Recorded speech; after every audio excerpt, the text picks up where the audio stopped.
Hey Doug, it's Mario. Hey, so did y'all see that first interview that I did? Cause he named he names the guy that shot, the shooter. He says the guy's name.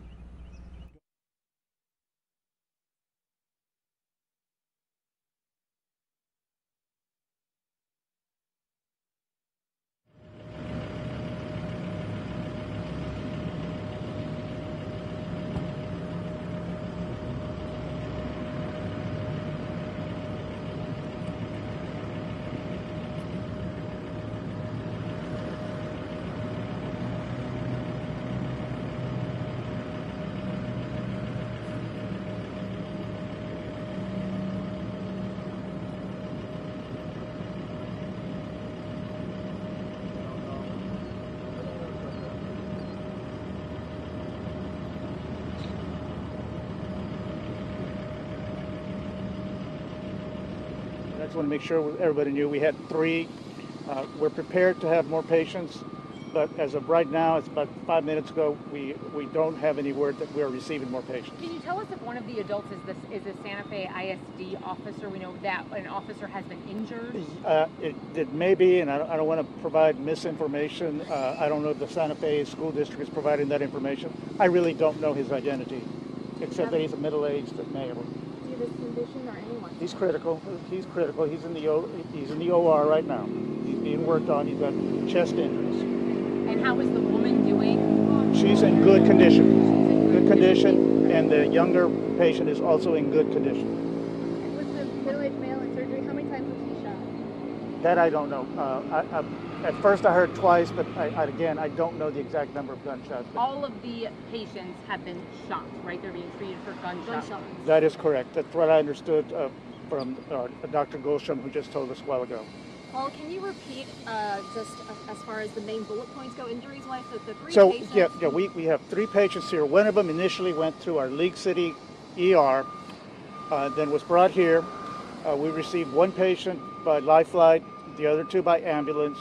1 patient is in critical condition in the OR, middle-aged male.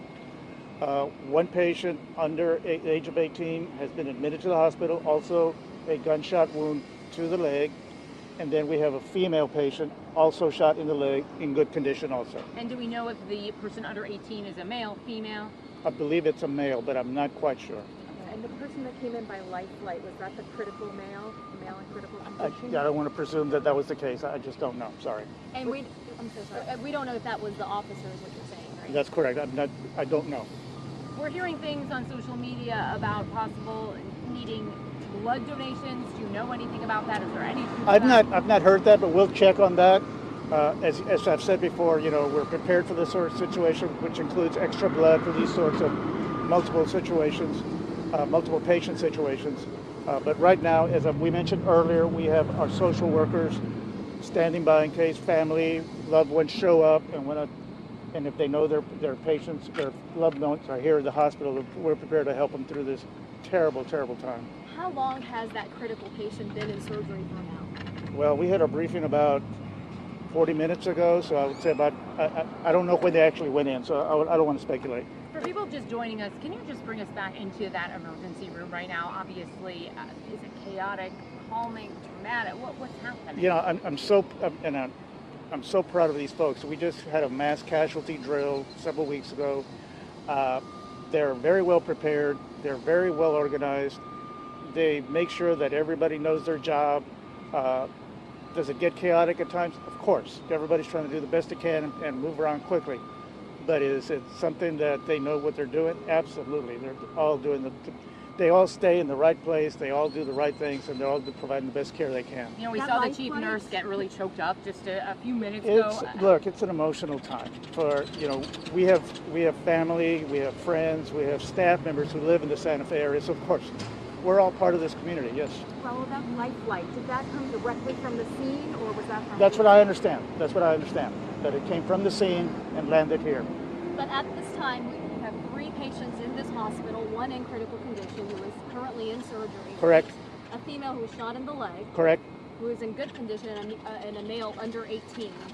who also was shot in the leg in good condition. We don't know if he's a student. Is that still something I just don't know. You know, can you just, what's the message to people watching at home right now from you guys here at the hospital? You know, if you need more information, call the school district. You know, we're treating our patients, the ones we know we have here. I'm sure they're doing the best they can to provide the latest information of everyone that's at that school district. And I don't presume to speak to them, but that's what I would do. And our hearts and prayers literally do go out, and I really do mean that. more patients on the way? As far as I know, no more patients on the way, but that could change. We'll keep you updated if we learn anything else. Will there be another briefing with the surgeon? We still plan on the 11:45 briefing, yes. You said the male in surgery is in his 30s? Middle age. Middle age. Middle age. And chest injury, is that correct? Yes, chest area, is what I would describe it. Thank you. Thank you so much. Thank you. All right, We thank you, Raul. appreciate it. CVERIN. Father of Dustin here. Yes. As a parent, what's going through your head right now? You know, I was so glad, you know, that my son was all right, and then I started feeling angry because this isn't the first time I've had I had to deal with the school when he was in 7th grade over getting bullied. And I had to go to the school 2 times. I told him, I said, if y'all ain't going to handle this and do y'all's job, I said, don't be mad when he goes and punches that kid in the face. I said, we're trying to take care of this the right way, but y'all aren't doing y'all's job. And I said, and he ended up choke slamming the kid in class, and then the bullying stopped. And, and that's what I told him. I said, we'll go about it the right way first. But, if it keeps going, you got no choice but to defend yourself. And, I just think it's, just pretty upset about it, Your son saw who you believe is the shooter just 5 minutes before it Exactly. happened. I feel, it gave me chills whenever I heard it, and he told me about it. And I was like, because he told me what the kid's possible name, who he thought it might have been. And then somebody told me, I got a friend whose daughter was a victim and had mentioned the same name. I said, oh my God, it was. I said, wow, he could have very well been a victim himself, passing that kid like that, right before it happened. It blows my mind, and I don't know what I'd do if I was, one of the unfortunate parents, it really kills me, and I think the school needs to do, I think the world needs to do a better, just look at ourselves and see what we're doing, you're not going to stop bullying. It's part of human nature. The only way you're going to combat it is to fight back. Once they realize they can't get away with bullying you, they're going to stop. I went through the same thing when I was in school. When I stood up for myself, it stopped. And I taught Dustin that. Whenever he stood up for himself, it stopped. And those poor kids getting bullied by coaches, that's totally unacceptable. Kids are one thing.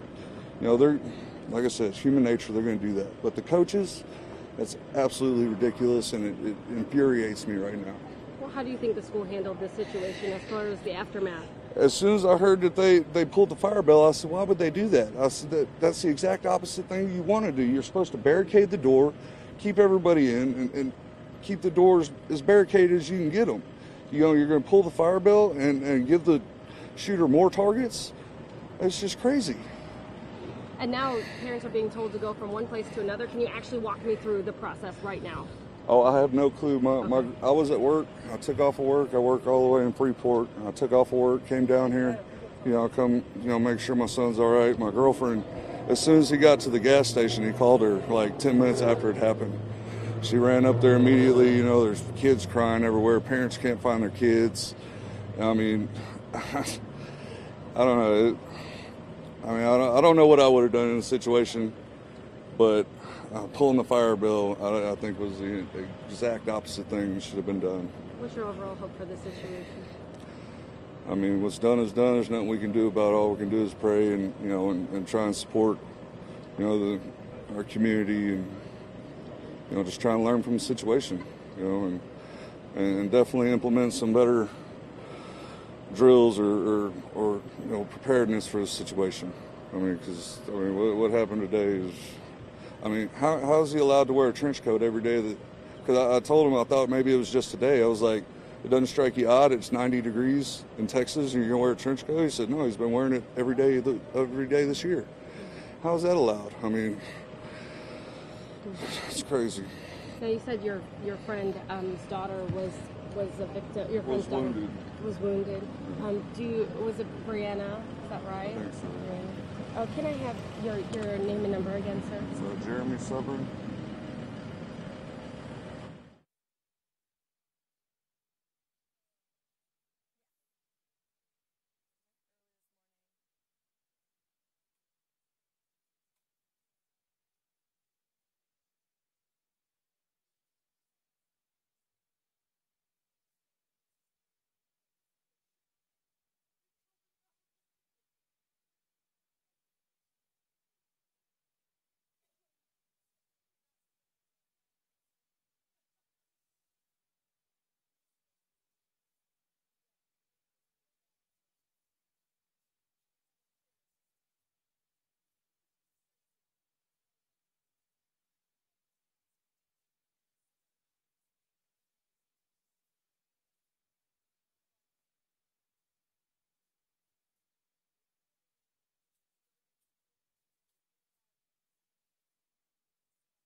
Excuse me. Are you a student? Do you know the name of the person?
Friend pulled the fire alarm as a warning to people, to let people know something was going on. Get everybody out of that whole thing. He said it was Zach and Damon. They said they were walking in the hall, or his mom, and he saw the kid wearing something. He said he saw like a gun or something, so he waited till he got to the hall. He pulled the fire alarm, and then he took off, and then we were outside and all that stuff happened, and trying to find out everything.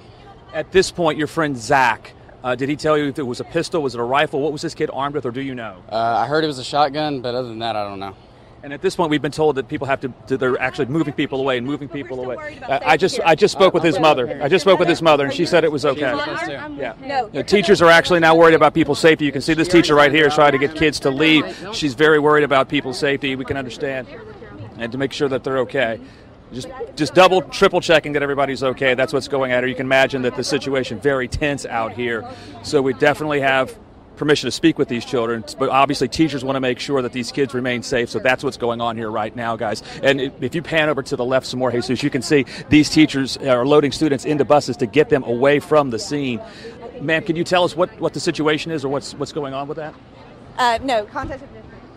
So she's telling us to contact the district. Obviously, a lot of stuff going on out here right now. But let's get back to Tyler again. We do have his parents' permission to speak with Tyler. So that's why we spoke with him initially. Tyler, you were mentioning that you believe that your friend saw the suspect with a shotgun. Yeah, he said, I've heard that he had a shotgun and he shot some girl in the knee, I guess, and that's why she was limping over here. And I mean, that's all I've heard is a shotgun. I haven't heard anything else from a different gun yet. These shots that went off, the shooting that happened, do you think that was from this kid's shotgun, or was it from maybe, is there a school resource officer who carries a weapon as well? What was going on inside there? I could not tell you. I have no idea. I just know that he was carrying a gun and he shot some people. Are there school resource officers in the school typically? Police officers, usually, sheriff deputies? But not very many, a couple.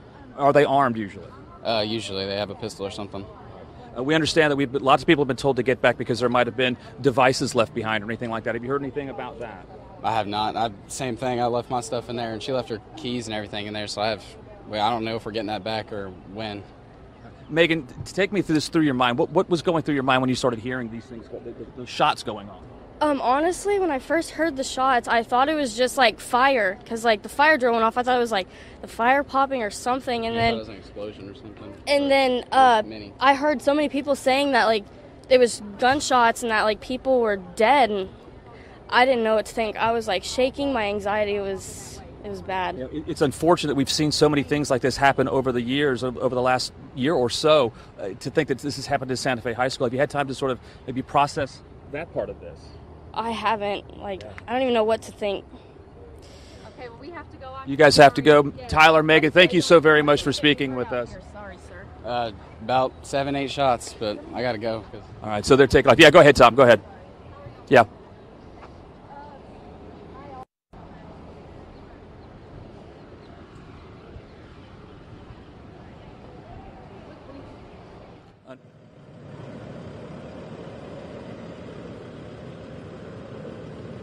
That's right. We're here at the Alamo Gym where they are reuniting, and I'm joining here with a student named Dustin who had a very interesting encounter this morning. Can you tell me about that? Yes, ma'am. I got called down to the office during first period, like as soon as I got in there, because I got written up. And on my way back, I seen this kid in a trench coat and wearing like these tactical army boots. And he kind of looked at me weird, and then he started walking more, but he's walking towards the art hallway. Then shortly after, I went to the restroom, and then the fire alarm was pulled by another teacher. And then after that, we all went outside, and we were like, it's too early for a fire drill. But then we heard 3 shots, and no one moved. But then it wasn't until after that there was more shots fired, and then teachers started telling us to run out towards the road, and everyone just took off. People were getting trampled. Everyone was freaking out. You had also said that person was wearing a Born. Can you tell me about the shirt? Oh, yes, ma'am. I heard he's wearing a shirt that said Born to Kill. I've heard from a few different people now. Mm-hmm. And then the father of one of the victims had said that they also saw a shooter. They don't know who it was, but they were also wearing a Born to Kill shirt. Is that right? Yes, ma'am. I think it was the father or the mother, one of my dad's friends. And she said, the kid who I said that I seen, she said his name too. Just give me a little bit about a background about what you've heard, what you know. You about are friends with that student. All right. So the kid was really quiet. He kept to himself. He was bullied a little bit. My friends would tell me stories about how the coaches would sit there and call him names, and he never really talked to anyone. He just walked alone every day I seen him. Now, tell me about the situation when you were leaving. You said you had pulled people to help them to safety. Oh, yes, ma'am. I made sure that these 2 girls followed me whenever I cut through the bushes and hopped the fence. I made sure that they got out of there safely. How old are you? I'm 17. What's going through your head right now?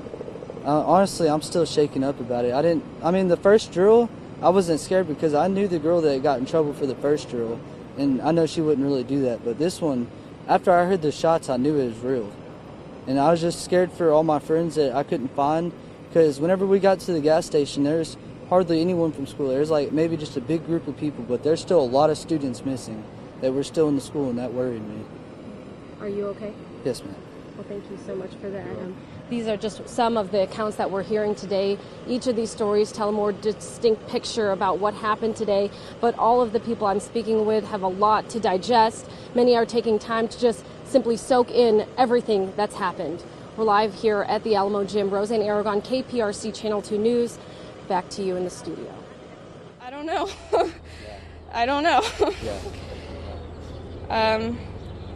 I was ready I was thinking it was going to happen eventually. It happens. It's been happening everywhere. I was ready to run out, but my teacher told me to hide instead, so that's what I did. Do you think that was the best idea? Well, I'm okay, so... Have you been in touch with any of your friends, making sure they're okay? Yeah, I talked to all of them. As far as I know, everybody I know is okay. I don't know. I think everyone I know is okay. And what was your name one more time? Paige Curry. Paige Curry. And you're what grade? I am a junior.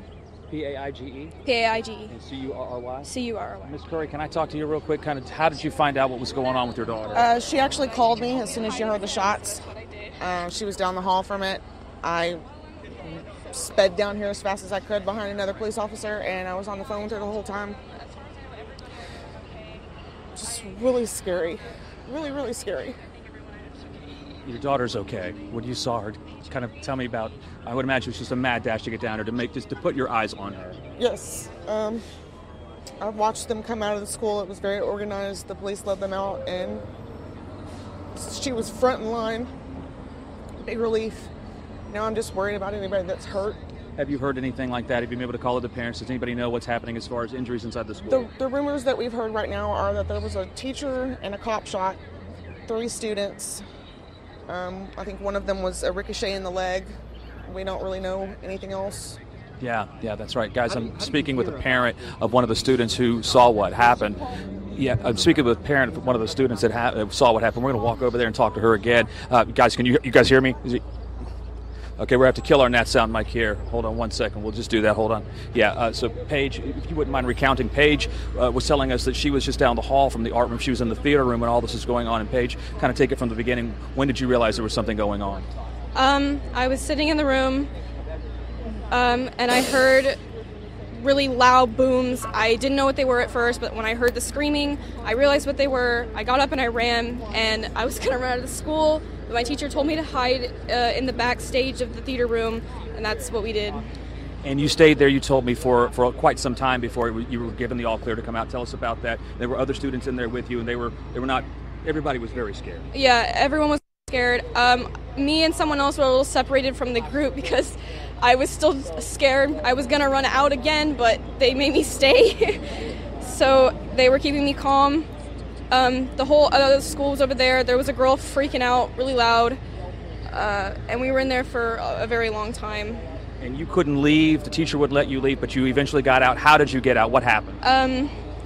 The SWAT police, they eventually found us. They asked if there was here because they saw me and the other person first.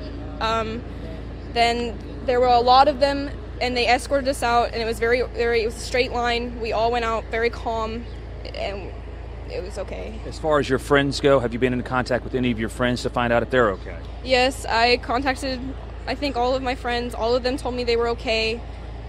I think they're okay.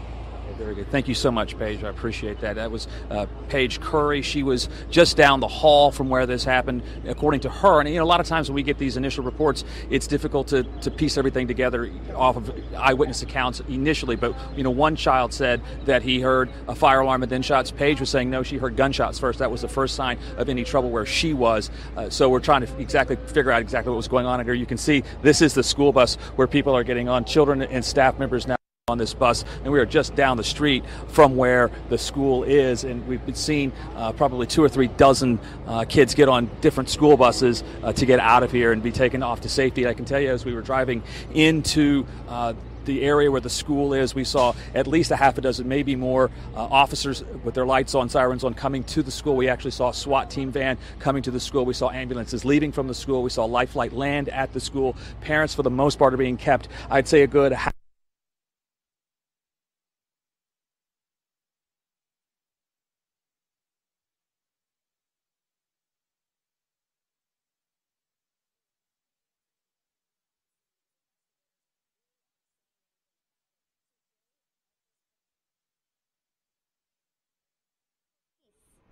Walter Braun. Walter Braun, B-R-A-U-N. Following him will be the Chief of Police of Santa Fe, the City of Santa Fe Police Chief, Jeff Powell, P-O-W-E-L-L.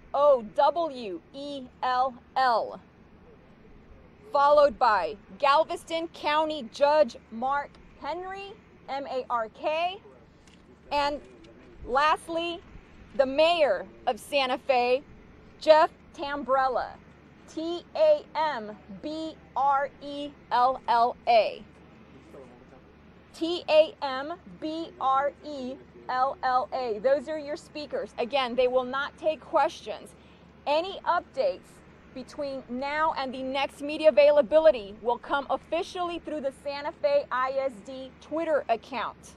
Okay? That's where we'll keep you posted as to when the next media availability will be. The person after Jeff Powell is Galveston County Judge Mark Henry, followed by the City Mayor of Santa Fe, Jeff Tambrella. Okay?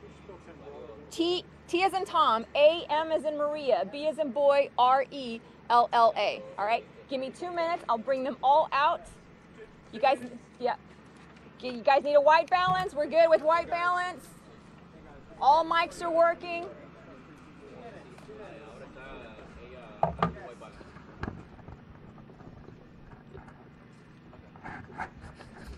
All right, guys. Thank you. Superintendent of Santa Fe ISD, Lee Wall. L-E-I-G-H-W-A-L-L. And who are you? I'm sorry, I'm Christina Garza with the FBI. Oh, okay. Yes.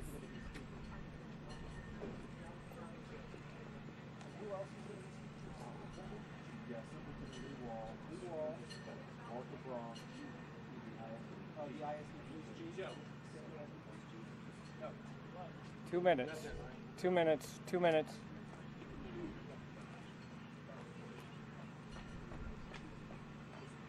Hello guys, welcome. You can tell from behind me that the area from the first house is all set.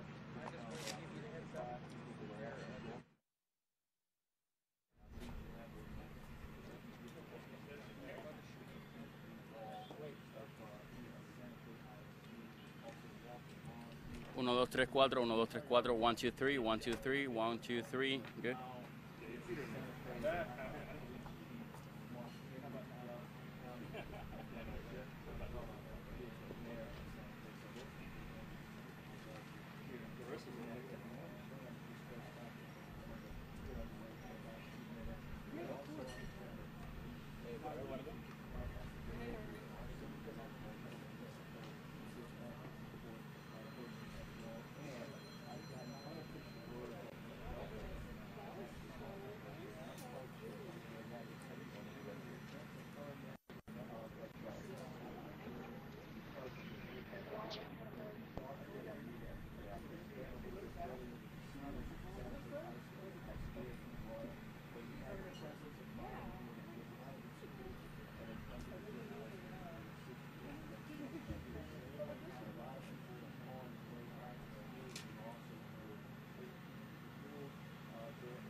Good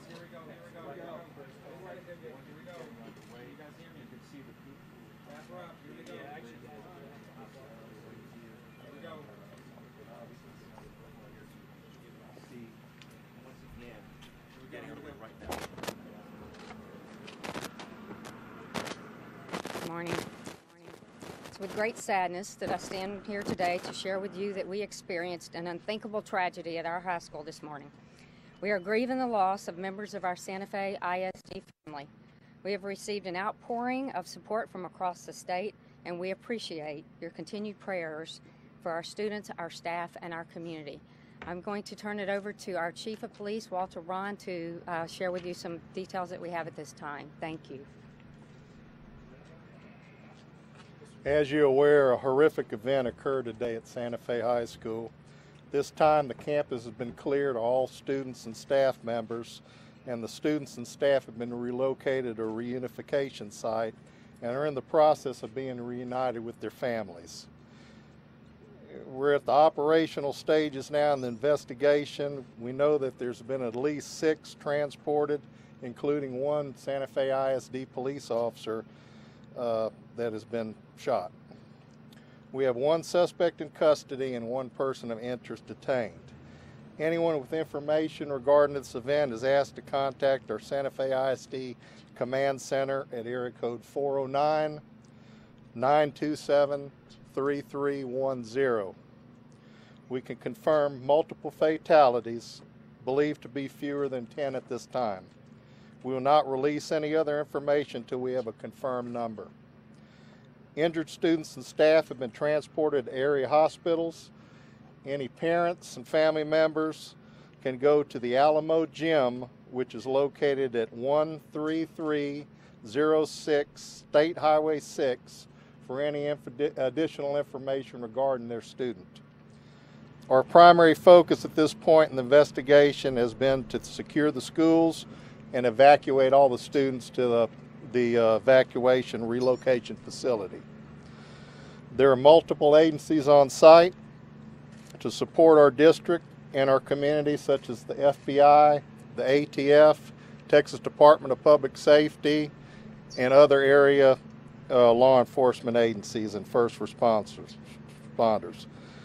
There have been explosive devices found in the high school and surrounding areas adjacent to the high school.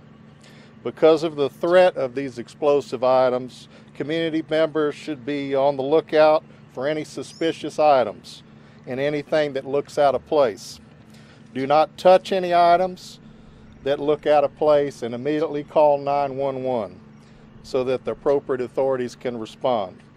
And our thoughts and prayers go out to our students, staff, and our community. Please pray for SFISD.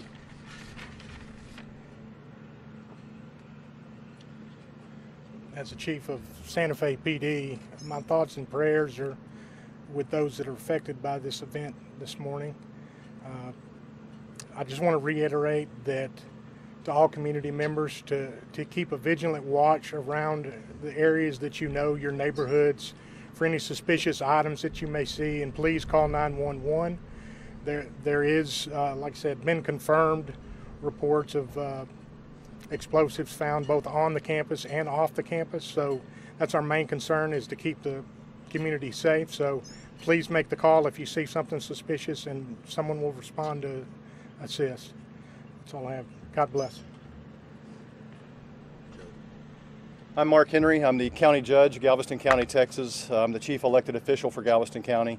Galveston County is providing all the assistance we can, both through Galveston County Sheriff's Office and Galveston County District Attorney's Office, to the Santa Fe ISD police agencies and the city of Santa Fe. I don't really have much else to add. I do want to emphasize this was a tragic loss of life this morning. The first call came in at 7:32. I received my first phone call about 7:45. It has been a difficult scene, difficult time for everyone involved. So again, I ask that you pray for the people who have suffered some injury and loss today. And I want to emphasize again, I was just informed recently they did find suspect material off campus. So it's not isolated to the high school campus. Anything you see that looks suspicious, please don't touch it. Please call 911. Then we have mayors of Santa Fe, we have the retiring Mayor Jeff Tambrella, incoming Mayor Jason Tabor. Thank you. I'm Mayor Jeff Tambrella.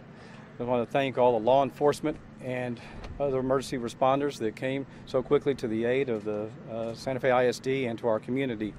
And I'm just asking everyone out there to pray and put their thoughts and prayers into all the people affected and for our community to heal through this situation. Thank you. I'm Mayor-elect Jason Tabor.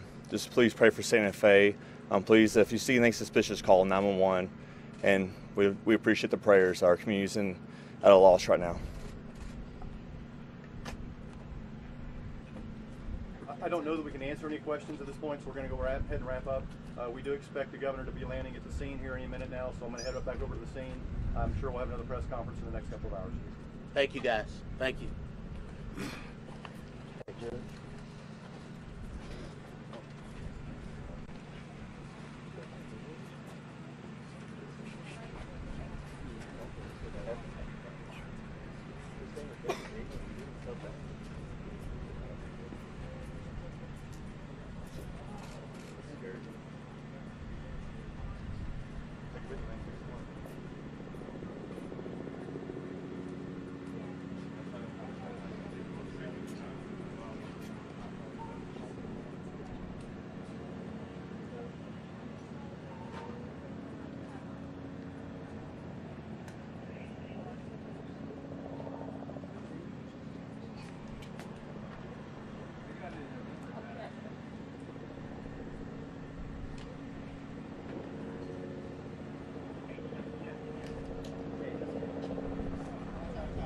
Sorry I had to hop off there.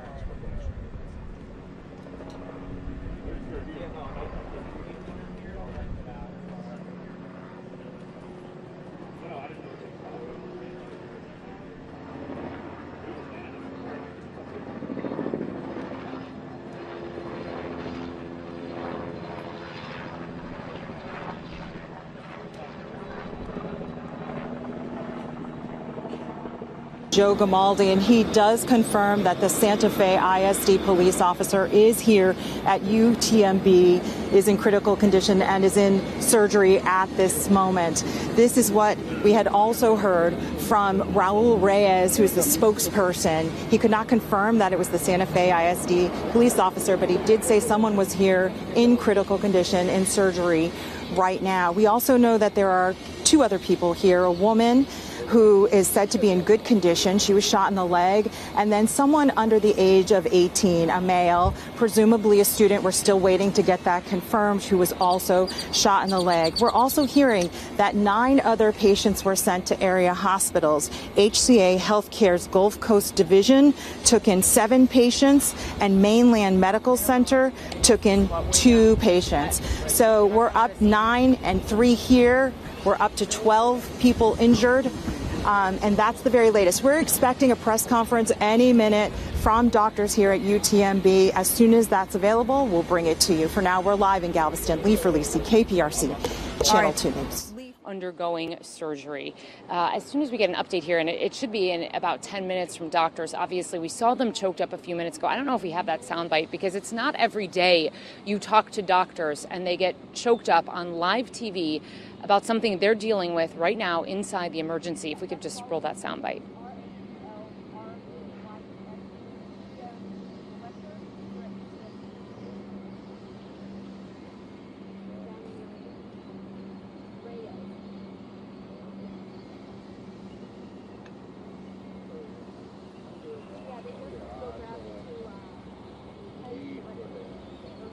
And that's the chief nurse here at UTMB. You could just see he couldn't speak any further. Guys, this is obviously a fluid situation. They've been great updating us on how everyone is doing. But now I want to mention to everyone out there, here is how you can help. They are going to, in fact, do a mobile blood bank. It is going to be at the Jenny Seeley Hospital, and you can start donating your blood now. It is open at 11:30. It will be open until 2:30 today, and then it will be also open over the weekend, both Saturday and Sunday, at the Jenny Seeley Hospital from from 9 to 3 p.m. That's when they are taking blood donations. So they just organized that a few minutes ago. They say, don't panic. They don't need blood, but obviously this is a situation where if you want to donate, they can use the help. So that's some news here from UTMB, guys.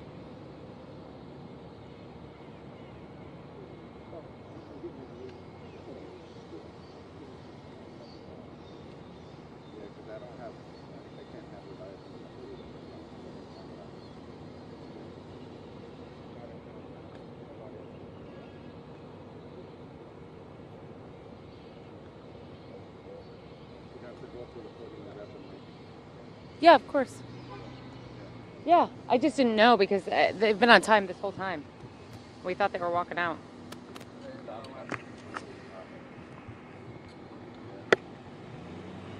Come on. Can you tilt them up a little bit? I'm trying. Here. Yeah. Good. They're so soft-spoken.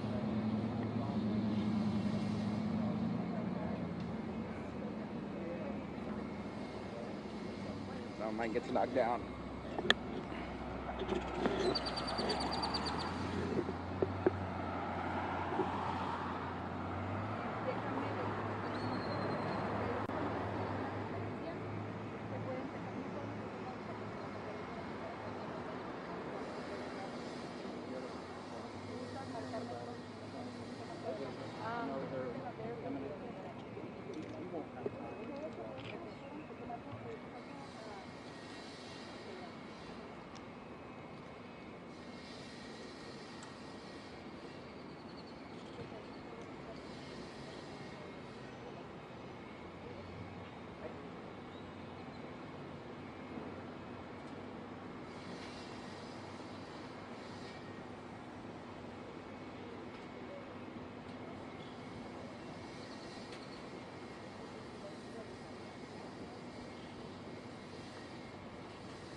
Uno, tres, mic check, mic check. 1, 2, 3. 1, 3, 1, 3.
sun all day.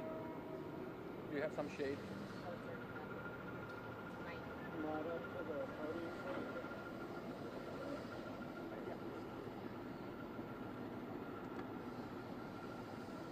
Everybody ready?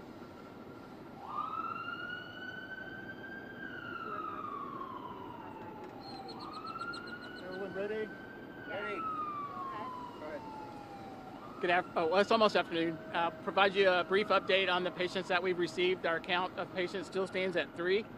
I can give you some details about our first patient arrived at 8:12 a.m. at our League City campus hospital and was transferred to Galveston subsequently for care in our Level 1 Trauma Center. At 8:31 a.m., our first patient arrived by helicopter from the site. He's currently in the operating room and in critical condition. The first patient that arrived at League City is in good condition, but she's also in the OR at this time. And then the patient who's under 18 is still in our hospital on the pediatric floor. Yes. The younger patient is a male. And can you confirm that he is a student? I do not know that information. But was involved with the Santa Fe shooting? Yes, he came from that area. Based on the wounds, do you have any idea of the type of gun? I don't have that information. I can tell you that the male patient that's in the operating room had a gunshot wound to the arm.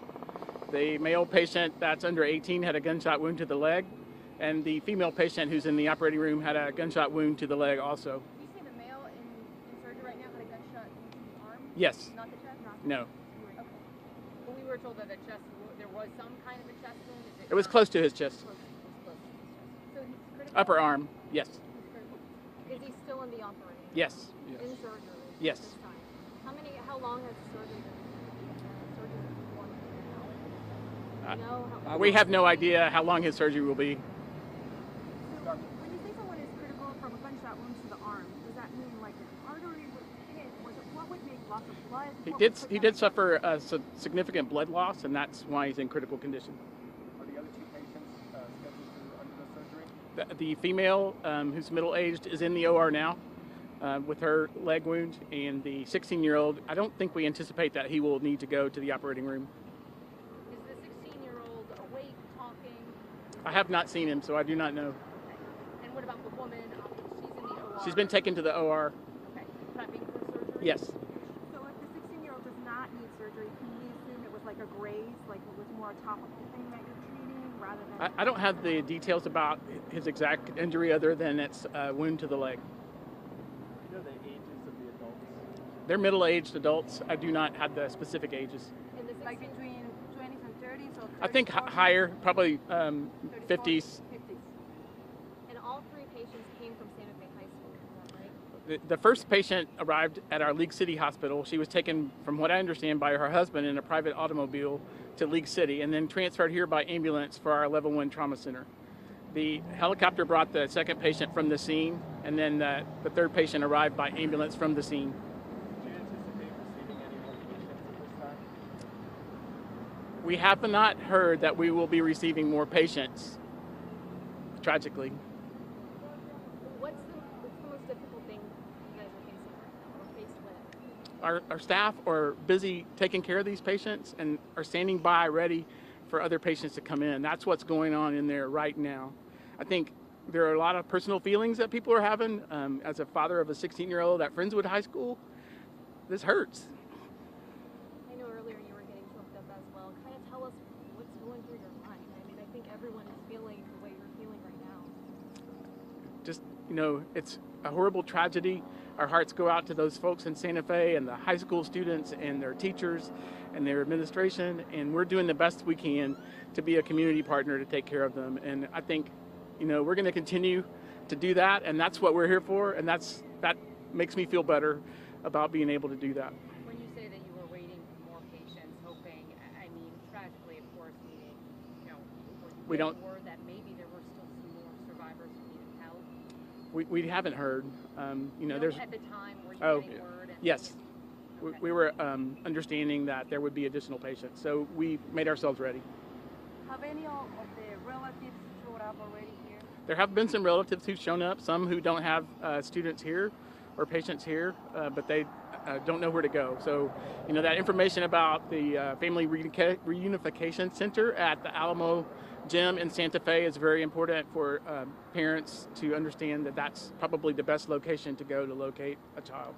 Have you been in touch with other area hospitals that have taken in patients? Are you all? No, we haven't. We've gotten support or offers of support from colleagues like MD Anderson have called and said, if you need us, we can come help you. But we haven't talked to hospitals that have received other patients. So you recently completed a crisis type drill here? Is that We do drills probably quarterly at UTMB to keep our level 1 trauma center status intact. It's sort of an expectation that we practice for these sorts of situations. So that's why we're good at it. Well, that's why we're ready at all times. Could you briefly describe, just for the viewers, what a level 1 designation? Sure. A level 1 trauma center in our nation, there are 4 levels of trauma centers. Level 1 is the highest level. It means that surgeons are always available, that blood products are always available, that ORs are always available and ready to take a patient into them. That's a level 1 trauma center. So there's lesser degrees of resources available at the lesser ranked ERs. Are we the closest level 1 trauma center to the Santa Fe High School? Yes. There are 3 level 1 trauma centers in the Houston-Galveston area: Memorial Hermann, Ben Taub, and UTMB. Have you spoken to the youngest one and has he told you what it was like in there? I have not spoken to any of the patients. there's a mobile blood bank set up if people are thinking about donating. What's your message? MD Anderson is bringing their mobile blood van to be in front of our Jenny Seeley Hospital. They'll be there at 11:30. They're going to set up and take blood donations today, and then if we need them to come back tomorrow, they'll be available tomorrow. And you guys could use the help? Yes. No, I think what Dr. Marshall said, that we have one patient who is critical and actively going surgery. The other 2 are stable and are in fair condition. Can we ask, are those bullet wounds shotgun wounds? Or are they pellet? Like, we're hearing different things about the gun used. Do you know anything about what kind of wounds? I'm not aware of that at this time. How long has that critical patient been in surgery now? It's difficult for me to give the estimate, but in our next update we can provide that information. How are surgeons feeling? Are they feeling, good about what's happening in that surgery room right now with this critical patient? Or I know that's hard to tell, but is there any updates? So he is critically ill and he is stable. Critically ill but stable in the OR. How many surgeons are there inside the recovery? I'm not aware of the actual number of surgeons in there. Do you know if any of law enforcement have been able to interview or get information from any of the patients here? I'm not aware of that information. On another note, they've located, some ancillary explosive devices, and they're trying to render those, make them inert. Are you all still in a state of readiness should that situation magnify? Absolutely. So, as Dr. Marshall suggested, we are level 1 trauma center. We have adequate number of staff and resources available to take care of those patients if the need arises. And you said that earlier, none of you guys have met with the actual patients, right? No, No. I have not. So do you plan on doing that, or will you? At some point, I hope to be able to go by and see the patients. But that may not be today. One of them a police officer? The older man? That is our understanding. Wait, so you can confirm that the patient that's in critical condition is the resource officer that was shot at Santa Fe? Is that what you guys have heard? That's our understanding. When it will... Technically considered a resource officer or a police officer? I don't know his technical status. But he was one of the officer that was shot at Santa Fe. That's my understanding. When will the next briefing be? We can ask Mr. Reyes. Raul, when will be our next briefing be? We're talking about 3 o'clock, and we're thinking about a better location where you all can get better sound also. We'll let you all know, but probably somewhere in front of Jenny Seeley Hospital or maybe inside the hospital itself. That's where it will be at 3? Maybe. I'll let you guys know. We're about to decide, make a decision in a while. We'll let you all know to make a better locale for everyone. Gentlemen, before you go, can I get a correct spelling each one of your names, please? David Marshall, David Marshall. Gulshan Sharma, Gulshan Sharma. Can you say your Mr. Marshall? I'm sorry? Just your name one more time? David Marshall, David Marshall. Mr. Marshall, have you been in communication with your daughter at Friendswood High School to see to console her and find out, how things are going over there in the community? By text. I've communicated with my daughter at Friendswood. Told her I loved her and that I wanted to hug her. And she did one of those little heart emojis on it, so. Okay, guys, thank you. We'll let you know approximately 3 o'clock.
Or whatever. What is your name, ma'am? My name is Pauline Richardson. Pauline, thank you so much. I'm so Thank sorry you, that you're Jeff. having to deal with it. Thank you so much. Sorry you're having it. I hope you're fine.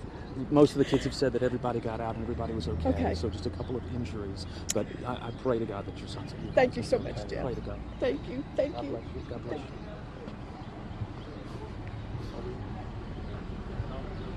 No, I'm listening to it on IP. You want me to call you on IP? Can we talk to you? Hold on.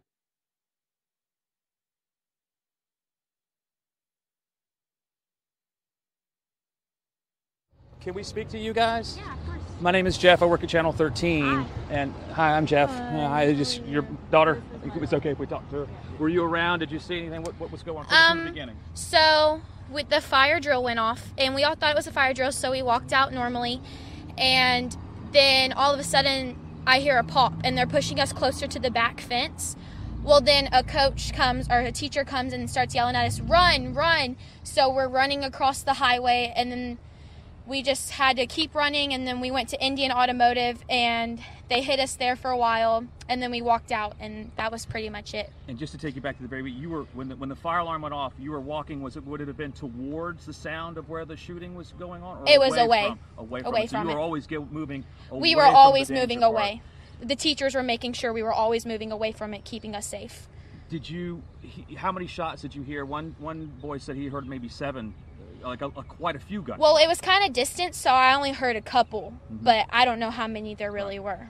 Have you been able to contact your friends? Is everyone okay? All my friends are okay. I'm not really sure who got hurt and who didn't.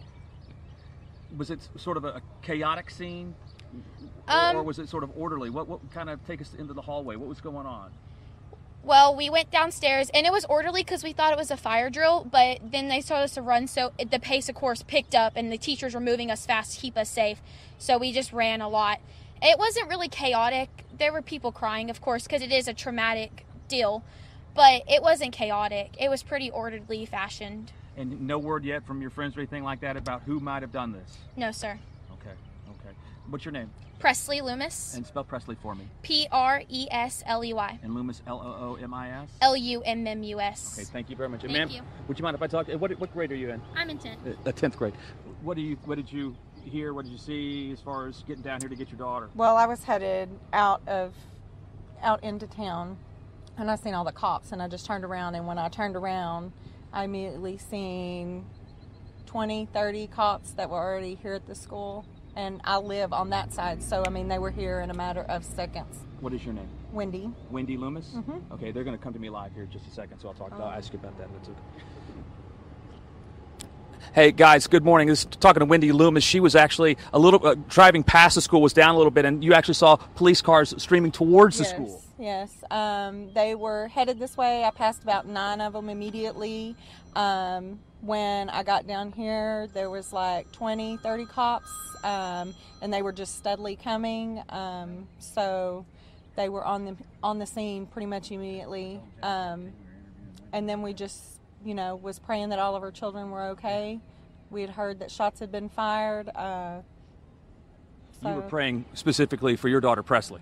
I was praying for my daughter and then the children that were in there. Mind if I speak with Presley real quick? I've asked you this once again, but let me just kind of tell Presley from the beginning, kind of your perspective, what was going on? So we were upstairs in chemistry, and there was a fire drill that went off. So we all thought it was a fire drill, so we walked down the stairs normally, and then I heard a couple pops, so they pushed us closer to the fence. And then teachers started telling us to go, go, go. So we're running across the street, and they were pushing us away from the sounds, of course, keeping us safe. And we went to Indian Automotive, and we just hid behind there until it was safer to come out. You were fairly far away from where the sounds of the gunfire were coming from. Was that the opposite end of the school? Kind of. It was kind of an opposite end. Yeah, I was opposite end, but I could still hear them. And once you heard them, what was going on there? Well, we were already outside, so a teacher was telling us to go, go, go, and then, it's like instinct. You're scared, you're traumatized, so you're running as fast as you can. And once you got over to Indian Automotive, when did it become clear that something had happened, like a school shooting? Well, it was kind of clear when all the cops were pulling up, because we were thinking, this is not a fire drill. This is obviously something very serious. There was a lot of cops. So that's when it all clicked, and I was like, oh my gosh, something traumatic has just happened. I know that you just got with your parents. Mm-hmm. Had you had any time to sort of stop and think about this happening in your school? No, I never thought this would happen in our school. A school is a place that you feel safe in, and that you always think, like, that's never going to happen to me. So it's kind of scary now that it has happened and to think about it. And you don't know as far as who the person was who came in or anything like that, but you No, do sir. have good news about your friends. Tell us I about do that. have good news. I was with most of my friends, and, it's that instant reaction when you see your friends and family. It's just it's tear-jerking, because it's like, oh my gosh, my friends are okay. Because that's one of the scariest things, is knowing if your friends are okay or not. And especially your family that's worried about you. And my phone was in the school, because I thought it was a fire drill, so I didn't grab any of my stuff. So I knew my parents were freaking out, and I had no way to contact them or my friends. So luckily I got to be with a couple of them. Presley, thank you so very much. Thank you. Ms. Loomis, you've heard what she had to say. Presley Loomis. From her experience, her perspective, what do you think about what happened? These kids saw this morning. I think they're going to be traumatized for a while. I think we as parents, I think we need to do something to get some type of better safety in our schools, whatever it takes, if it's our taxes, whatever. I think something needs to be implemented more than what is. In observing the staff, they were great. The staff, they wouldn't let us see our kids over Indian Automotive, but they did assure us that they were there. The reasons that we could not see our kids. They took a bit of a roll call and they not marking the did. names Yes, off they were taking roll call. They were making sure that all the children were accounted for. I even had met up with some teachers as I was getting close to the school that assured us that all the children were out, that they had got them all out to safety. And then, the police were here within seconds, because I had just, I had passed. And then by the time I made it back within those few minutes, there was 20, 30 cops that were already there, so they had come out of everywhere. When you saw those officers passing by you, did your heart sink a little bit? Did you? Yeah, my gut instinct. My gut instinct, because, there was not one or two like a normal like if there was an accident or something like that, there was like 8 or 9, and it was all police officers. It was not ambulances and that type of thing. So I figured, okay, let me just go check this out. So you were among the first on the scene then, probably. Probably, yeah. You saw the kids coming out. Yeah, I had pulled up to the car wash there, and so the children were they were coming out of everywhere, and they were just terrified. So, you know, I pray for the ones that did get injured, you know, for their parents, because these are our children. So. What was your first name? Wendy. Wendy, thank you so much, Wendy. I appreciate it. So there you have it. You know, this Wendy driving down the highway, passing the school, seeing all of these officers just zooming past her as fast as possible. You know, like you said, she sort of knew her gut instinct. She knew something had happened. It wasn't a traffic accident. It wasn't a drill. This was an ongoing issue that she needed to get back to the school for. And we can look down here. You can sort of see some of the businesses where some of the kids were coming out from, and it's still blocked off down there. I know that Eyewitness reporter Fody Kalergis, he's probably shown you this location that we're about to walk up on, but we're not very far from the school, and there are just so many police officers and police cars that are here. It is just amazing how many people are here. As you can imagine, something like this happening, as many officers as you can get on the scene get here. We saw officers from the Harris County Sheriff's Department, from Friendswood. We saw officers from just about every agency that we could think of in this area streaming this way as we were coming here as well. So we're going to see if we can continue to talk to some more parents and kids. Most of the kids have been taken away from our location, but there are some parents out here too. We'll try to talk to them as well, guys.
Okay.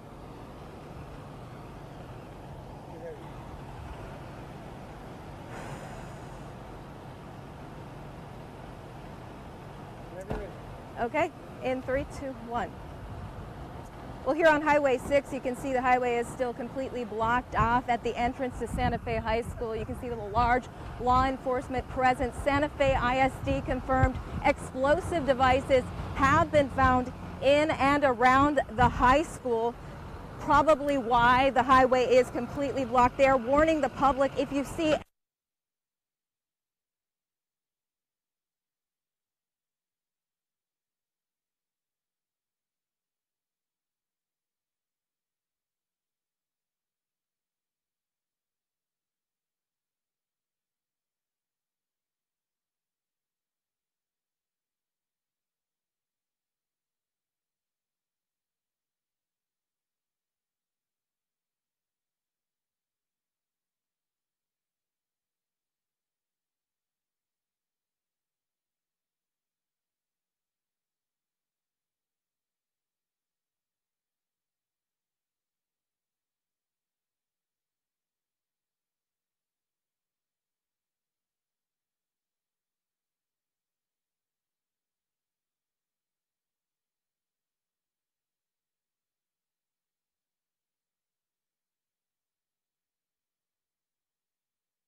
so this is one of them. I got 2 mics set up because they're going to switch. So here's one mic check.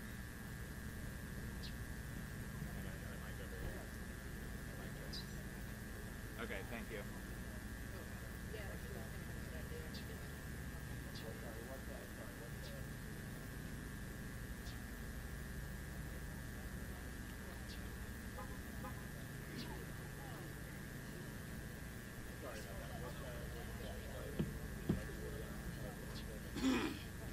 Hey, so right now the governor's doing a debrief over at the high school, getting updated facts.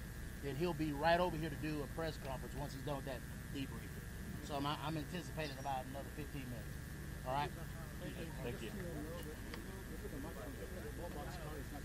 Well, that's fine. I just wanted to get it. You don't know until you try it. You know what I mean? Oh, no, I got you. So we'll just move them all over and go from there. Yeah. Yep. Yeah. Well, you know, the way we roll. It's all good.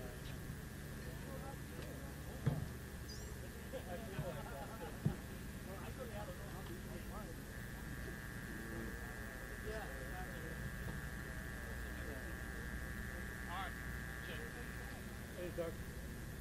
Somebody lost a phone?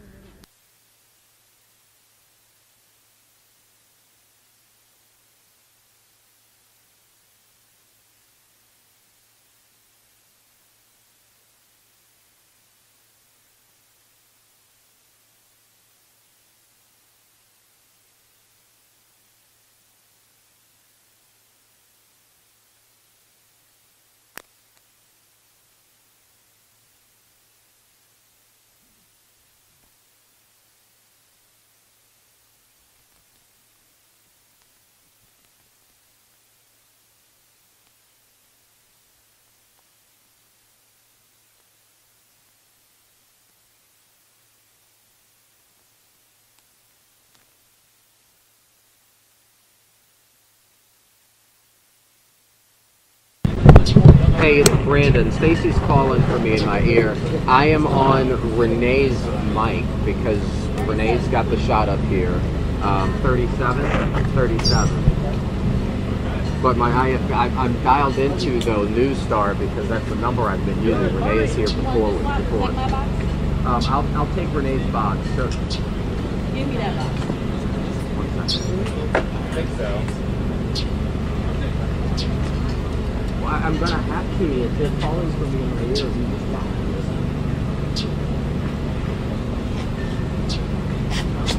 I'm at Harry. I'm where the presser is. Route me to 37 real quick, and I'm gonna switch to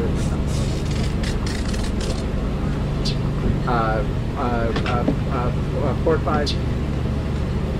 Yeah.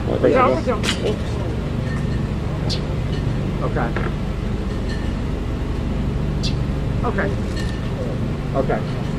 Thank you. Bye. You got the right idea over here. Hey, man, how are you? Okay. Yeah, I think so. It was called for. What? No, he's on a route. He's routing this through this. Whatever. Right here by you. I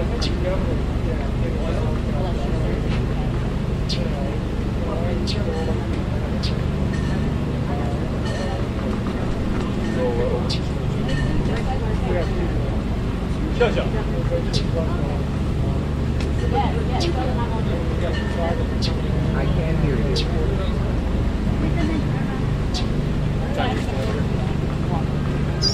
I'm where the governor and Senator Cruz are. Can you tell me if you're coming home beforehand? Because if not, I'm going to put this mic back.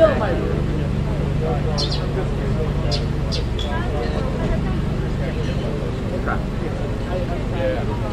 I came in some more.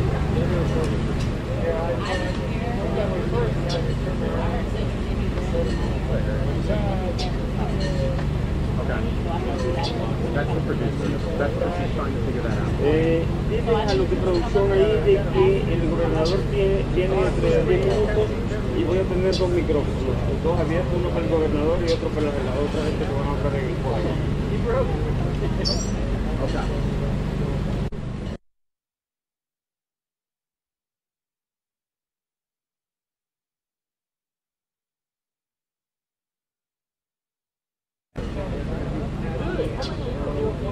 Okay.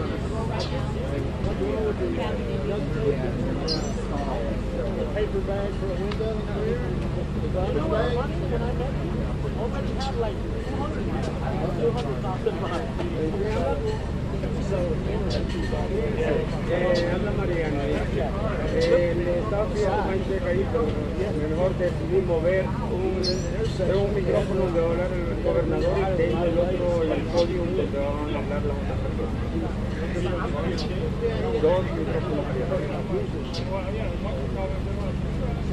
¿Cómo? Sí, exacto. Ok, chao.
Mic check, 1, 2, mic check, 1, 2, mic check. Anybody else? Mic check, we're good? Good? El otro, Douglas. En español. Mic check, 1, 2, 3, mic check, 1, 2, 1, 2. Chinese, please.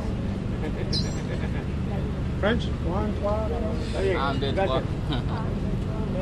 Ándale.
excuse me as I turn around because I'm just trying to get an idea of whether the governor Renee is planning to show you various media representatives here, also other law enforcement here at the Santa Fe.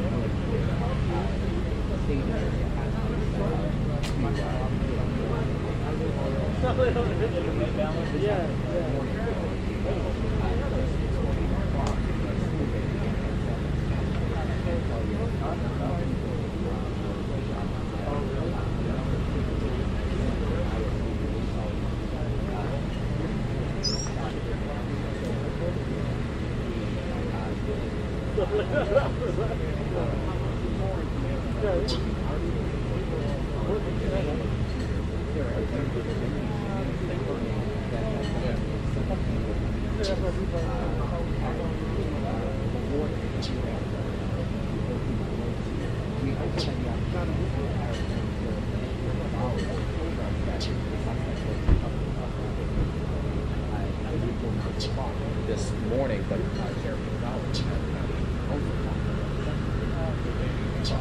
we don't know how much in this matter, so that's another question to get answered.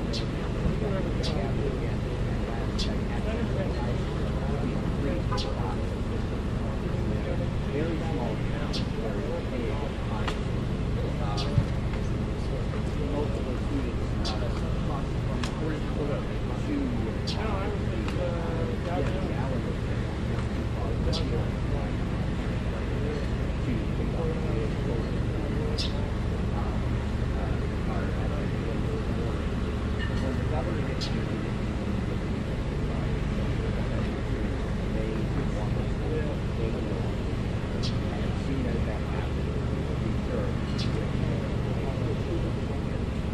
again, we're waiting for the governor.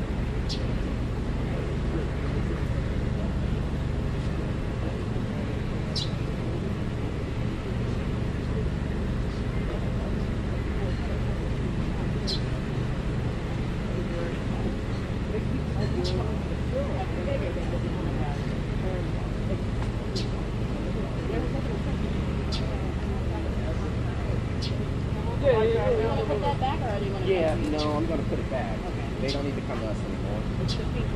Yep. Putting the mic back as we stand by. Putting the mic back.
Yeah.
I just believe that the dish is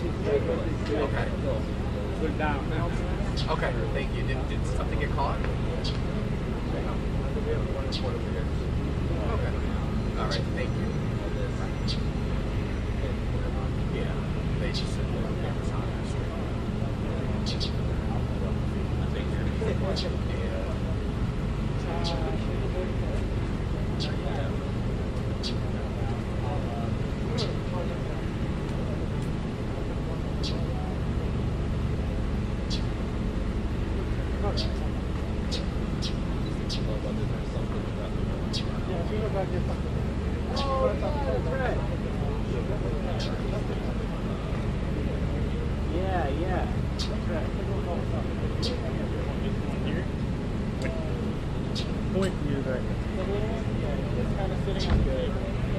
I'm not seeing it, dude. Warmer. Yeah, that's all right. Hello, hello, hello, hello.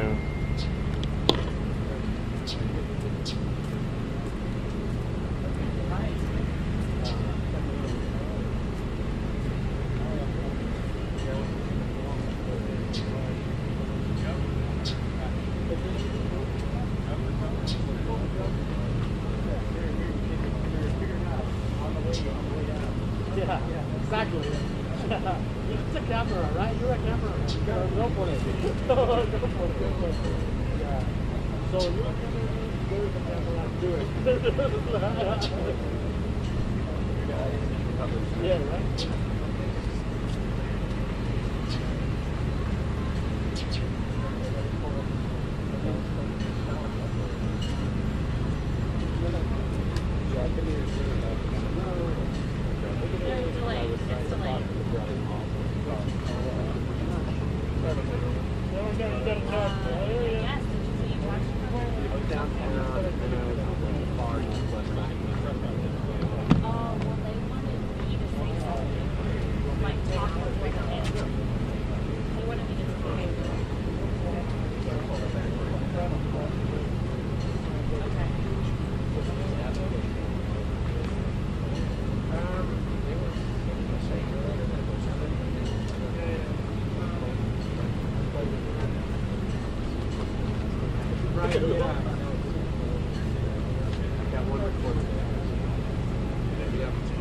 Hey guys, as you know, the governor's running late, so we're just on standby. All right. Thanks.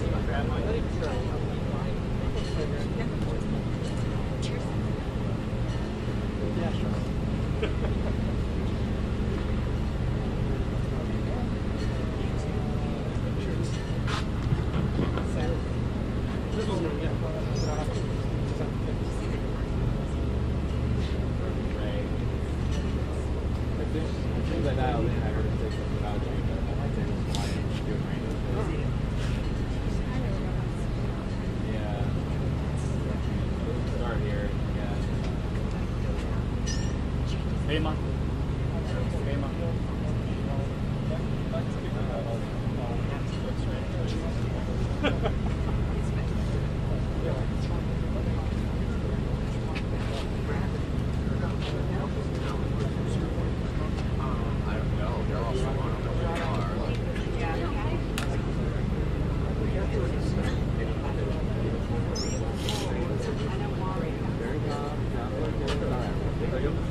Okay, all right. Yeah, we'll let you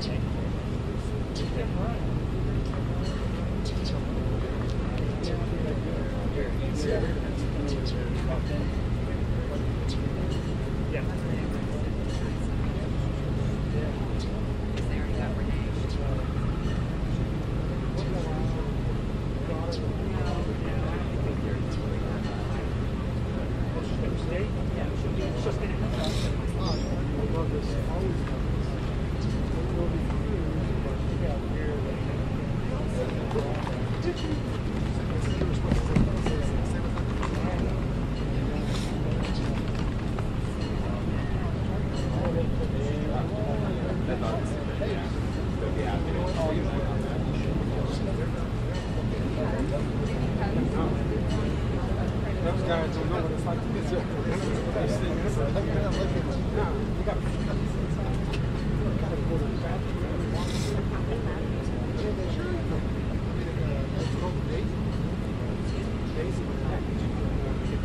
I want to go in, but I'm like, as soon as I go in, you can come out. It's one of those like, and then you didn't ever come back.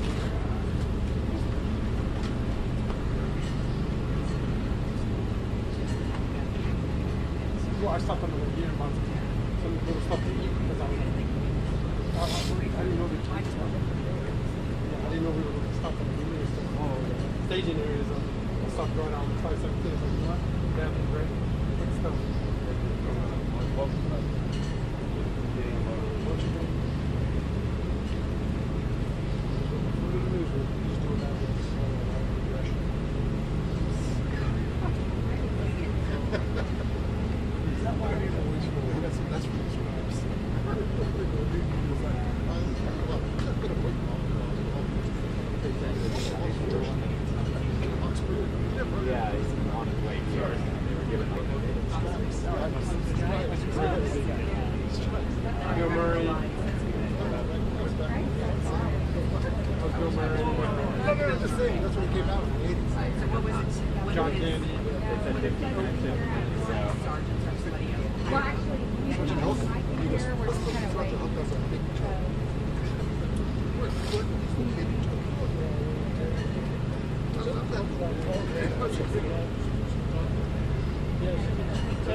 Creo que ya está aquí el gobernador, creo que está independiente. ¿Ok? ¿Cómo? ¿Aló? Sí, ya está el gobernador acá, así que en cualquier momento sale. ¿Ah? Ok. Ok, chao.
Somewhere he is getting debriefed when he's coming up here.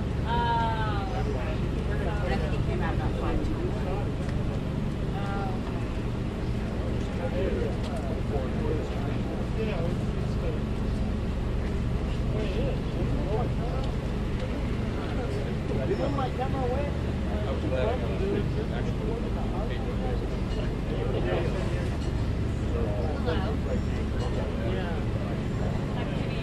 Sorry, I was asking. Well, apparently he went over to the hospital to breathe real quick, and then he's coming over, but I just saw Gil, like... Did he go to UTMB? No, I think it's high school. High school? I thought you were high school. So, hold on. Okay, so I was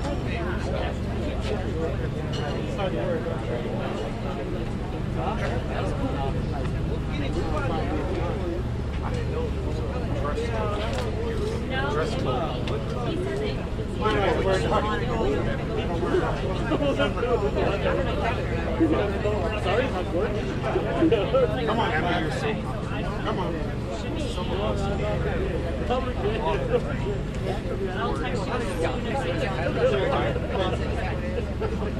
I'll throw it in the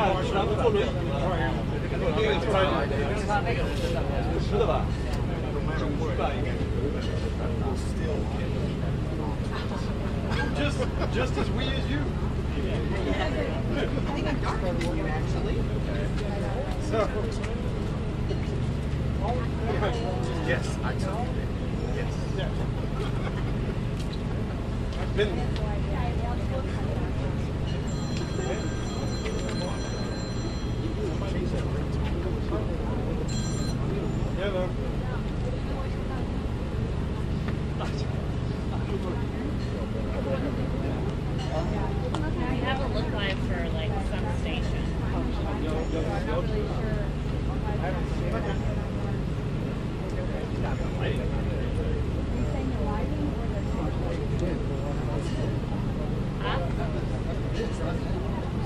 Oh, yeah. But I was just telling you. There we go. We got 5 more people. It's close to get to the school. And then they will us here.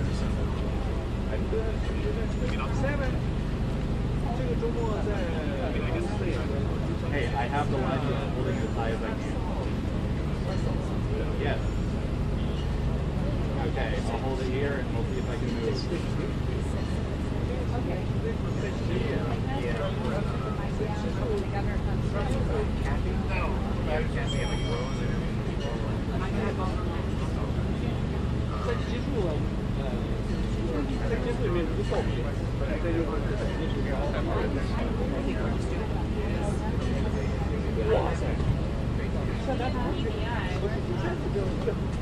Okay.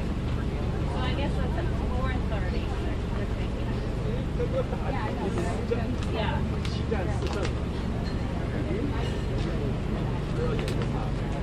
I mean, I told them, like, we are here. Brandon, someone's talking to you in my IFB. Producer's talking to you in my IFB.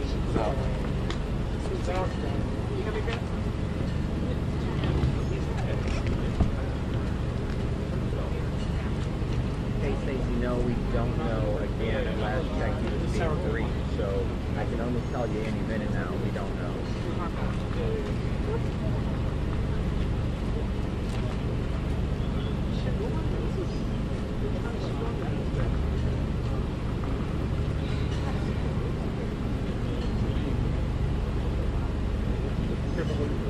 Okay, but yes, yes, but I'm gonna toss back.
那如果这么远，那个话筒就不行了，那声音要拿过来吧。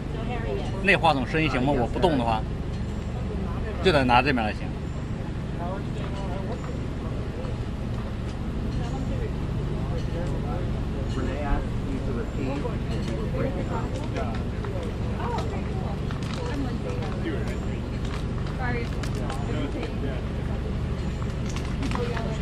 Yes, sir.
Yeah, Nazi paraphernalia.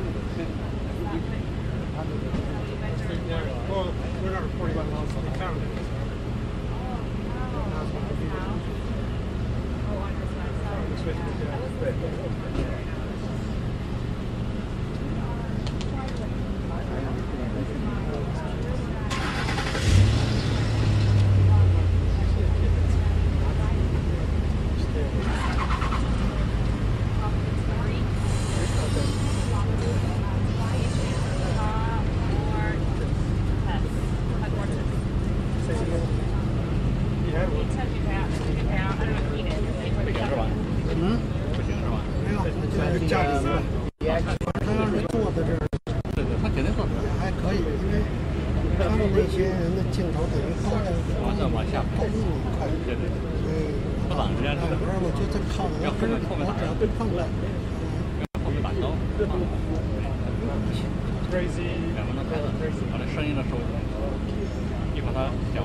我箱子里啊带着架子，其实咱可以把那个台标搁上。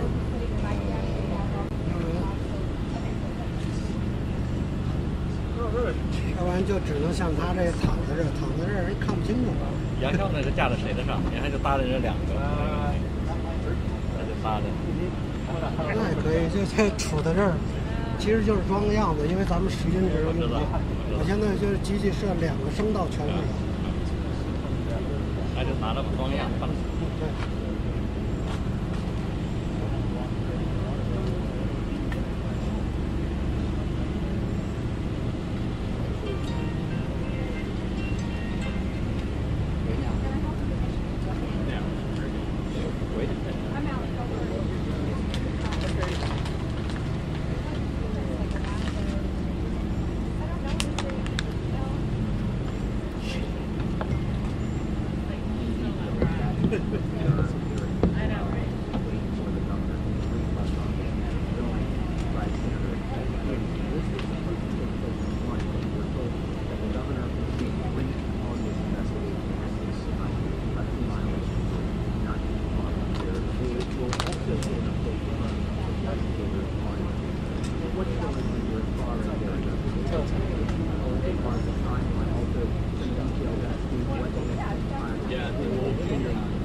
As we wait for Governor Abbott, excuse me as I continue to turn around because I just want to make sure that if he is coming up with this mic here, as I was looking around the area, happened to there are multiple people here with multiple investigations. So it is expected to be more what is going on actually there, how those fit together.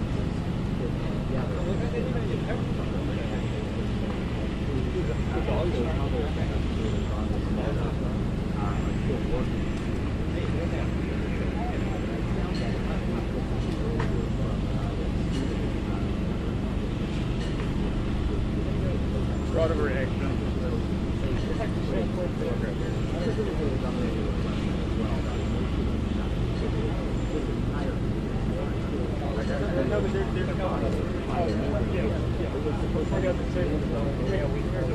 Yeah, they told us one thing. I was like, in town tonight, going down to that high school, telling him what they do, when he watches it here.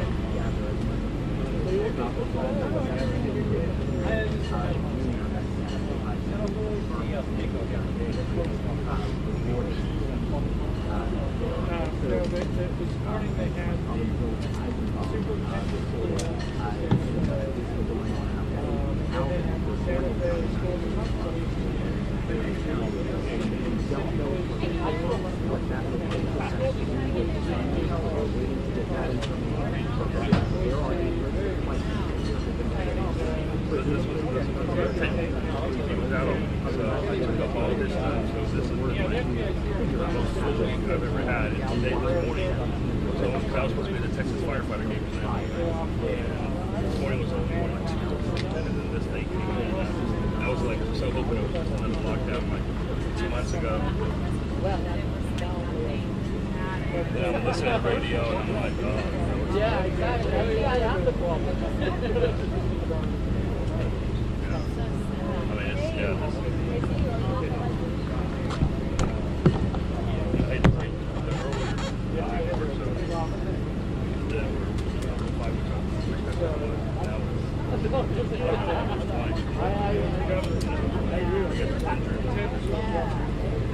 Yeah, so.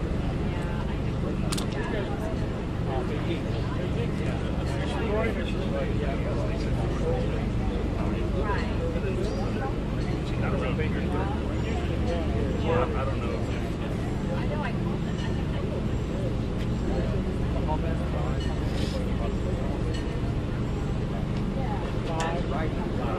They got a good connection with somebody that works at a hospital.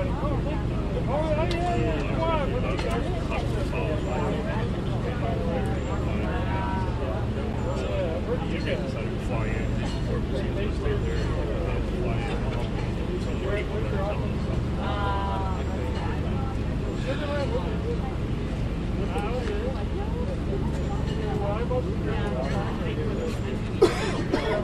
Yeah, see, that was one of the first things in the system, like the officer, like one of the first class books. And we've heard things like YouTube, but nowhere does it mean anything. So, after the listening.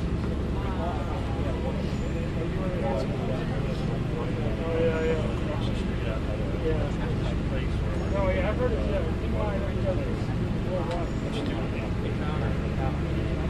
Oh, yeah, yeah.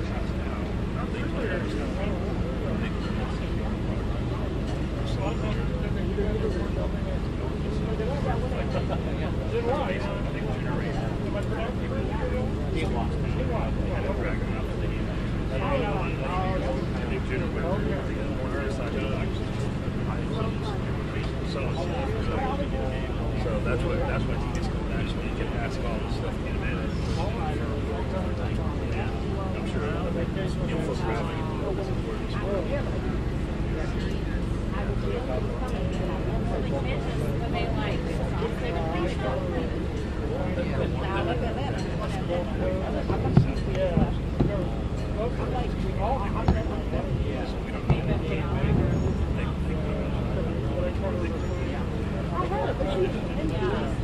So that's not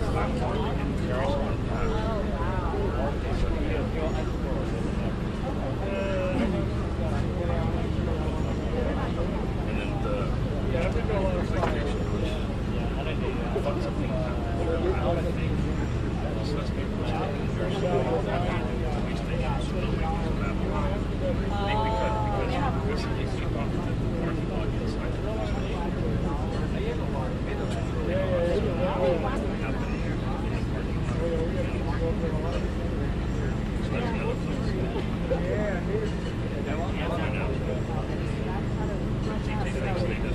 they blocked the area off.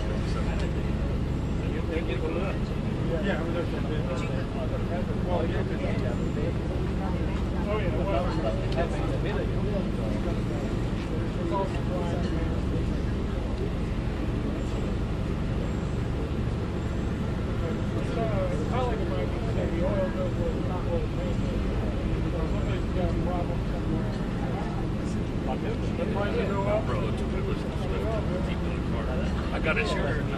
Every time I step on my kids, I got tape letters. I know, right?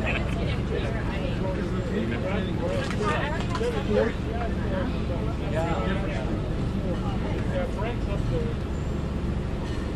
Yeah, we're going to, I'm supposed to go to school. Where I started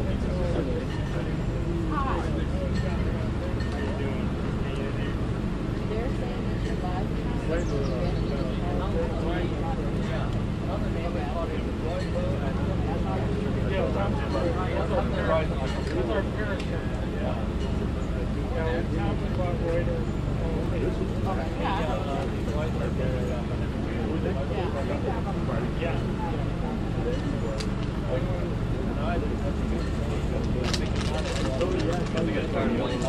I know, I saw that. Media people use support. Nice. Air conditioning? That's what it is. Nice. Freedom of the press to think that's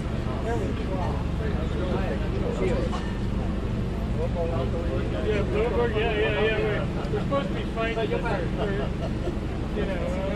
We're taking the shade. Yeah, we're all back there. You in Houston full time or? Yeah, I would have holiday. Sugarland, 1 year. Yes. Thanks a lot. I wish I had one.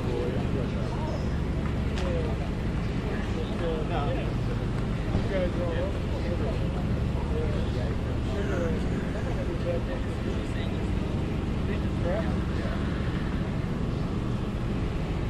Well, we're downtown. They're out.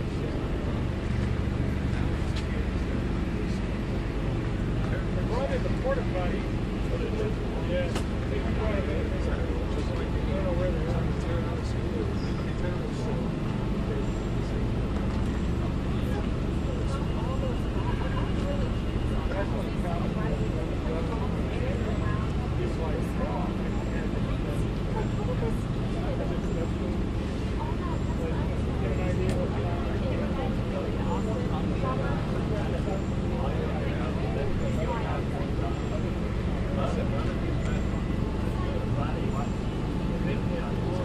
Well, I learned it on the job.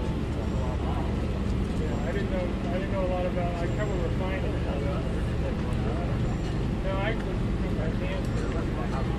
had a job with Dow Jones. I kept the Houston working Dow Jones. I would not be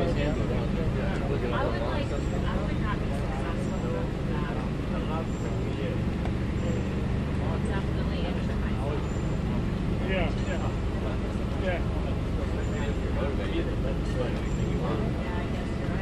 When it's up, it's really interesting. And a lot of anything that happens, what went up higher. And when it's down, anything that happens, way down. In terms of global time. The red coffee but I was like, yeah. Well, it's also the guys that go to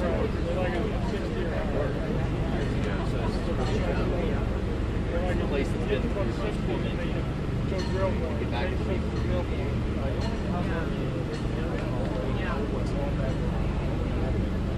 Yeah.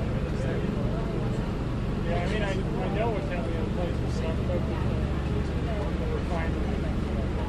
But, I've got folks across the nation covered the oil field. This guy over here covers the corporation. Yeah. That person over there covers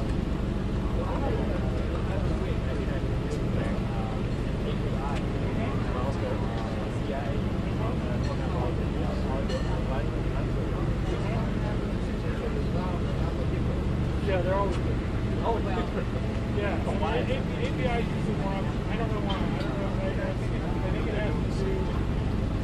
One of the things I noticed with they have different concepts. Okay, a ship comes in, a big tanker comes in with a load of oil. I think API says the oil is here, but it has to be loaded. Even if it has to be loaded with stock, things arrive at that load. That's one thing I've heard. I am going to get some water. Oh, because it's and I walked out. Yeah. I know.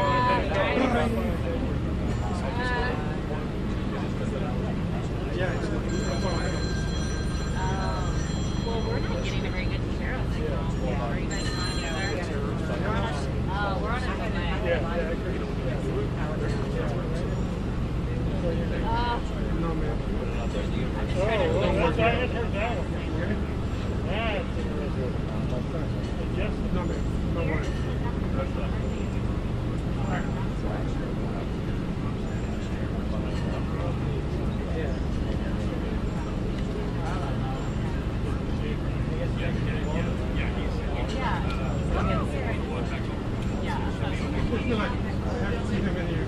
I know.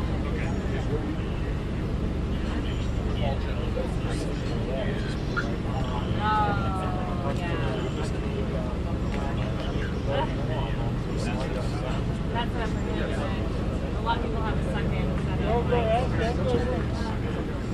and freezes I don't know. Somebody's going to get this.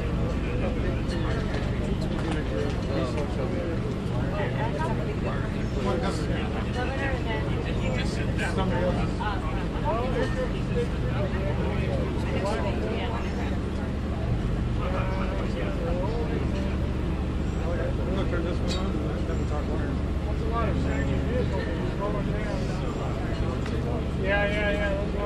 We got a lot of cars now.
I know.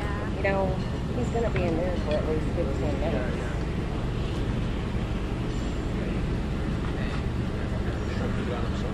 Yeah.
Well, My friends, the governor's here. He's going to formulate his message, and he'll be out here shortly with you guys, okay? Thank you so much.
Squared away on sound. I need to do a mic check. Anything?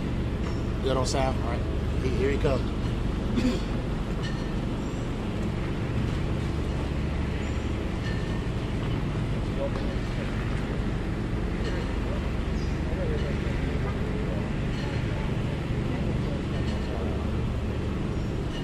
Yeah, try going down to the.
I'm Mark Henry. Is everybody ready? I'm Mark Henry. I am the County Judge of Galveston County, Texas. I'm the Chief Elected Official in Galveston County. We are unfortunately all here today because of a tragic event that occurred this morning at Santa Fe High School. Fortunately for us, we did have a rapid response from a lot of state and U.S. leaders. They're down here now. We've spent a little bit of time briefing Governor, Lieutenant Governor, Senator Cruz, and other elected officials on the events that happened this morning. At this time, I will pass it off to Governor Abbott. Well, Judge, first I want to thank you for your tireless efforts over the past few hours to help your county respond to this. We appreciate you and your entire team stepping up and showing the way to respond to what has to be probably the worst disaster ever to strike this community. Also want to express my gratitude to the other officials who are gathering with us here today. This is just the beginning of what will be a very robust response by both local, state, and federal officials. We come together today as we deal with one of the most heinous attacks that we've ever seen in the history of Texas schools. It's impossible to describe the magnitude of the evil of someone who would attack innocent children in a school, a place of learning where parents should be able to send their children without fear for their child's safety. It's with a very heavy heart that I can confirm that as of this time, there have been 10 lives that have been lost and another 10 that have been wounded.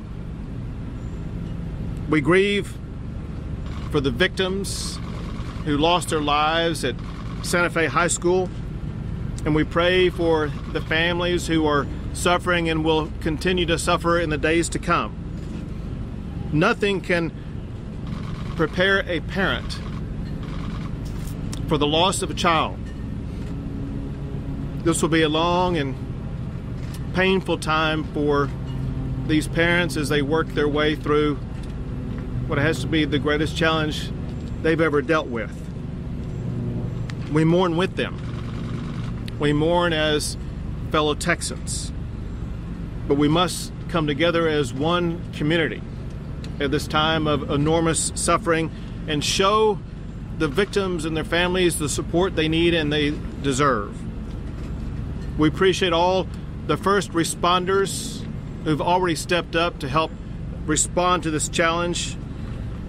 And we look to God. We look to God to give the first responders as well as the victims and their families the guidance they need in the coming days and weeks as we work to continue to get to the bottom of what happened and, very importantly, work to respond to this challenge. I ask the rest of the country to join Texas in mourning the loss of these individuals, these students, and to offer your prayers in support of these families. And I ask every parent out there, wherever you may be, to hold your children close tonight and let them know how much you love them. Now, we have two goals going forward.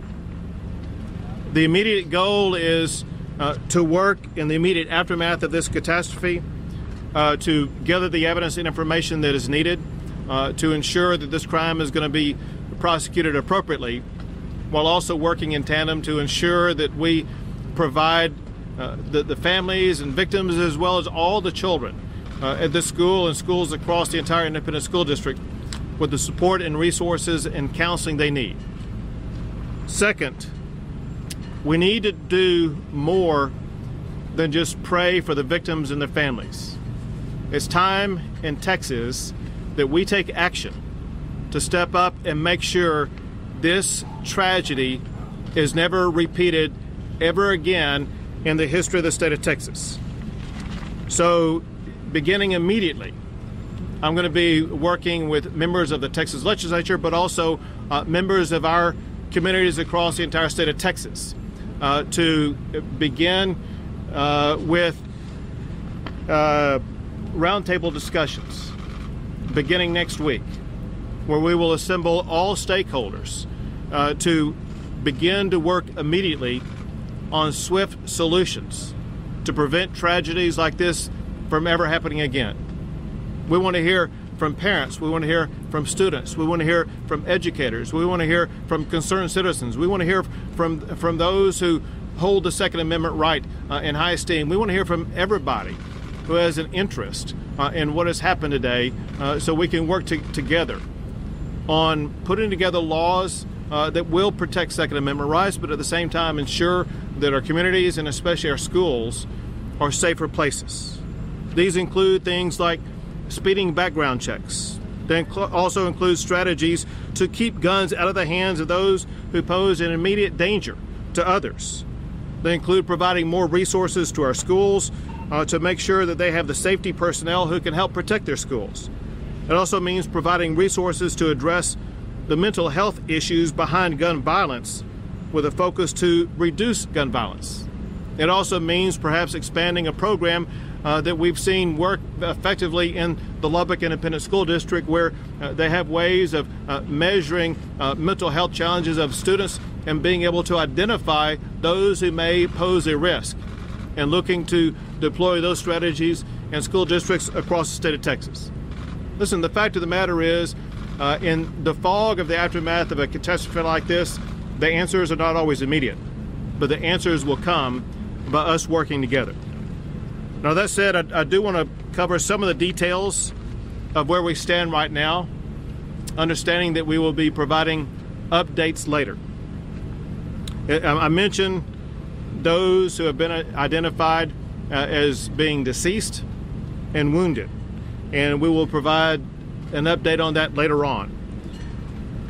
We are still, law enforcement is still in the process of undertaking both searches and investigation of the entire scene as well as other locations.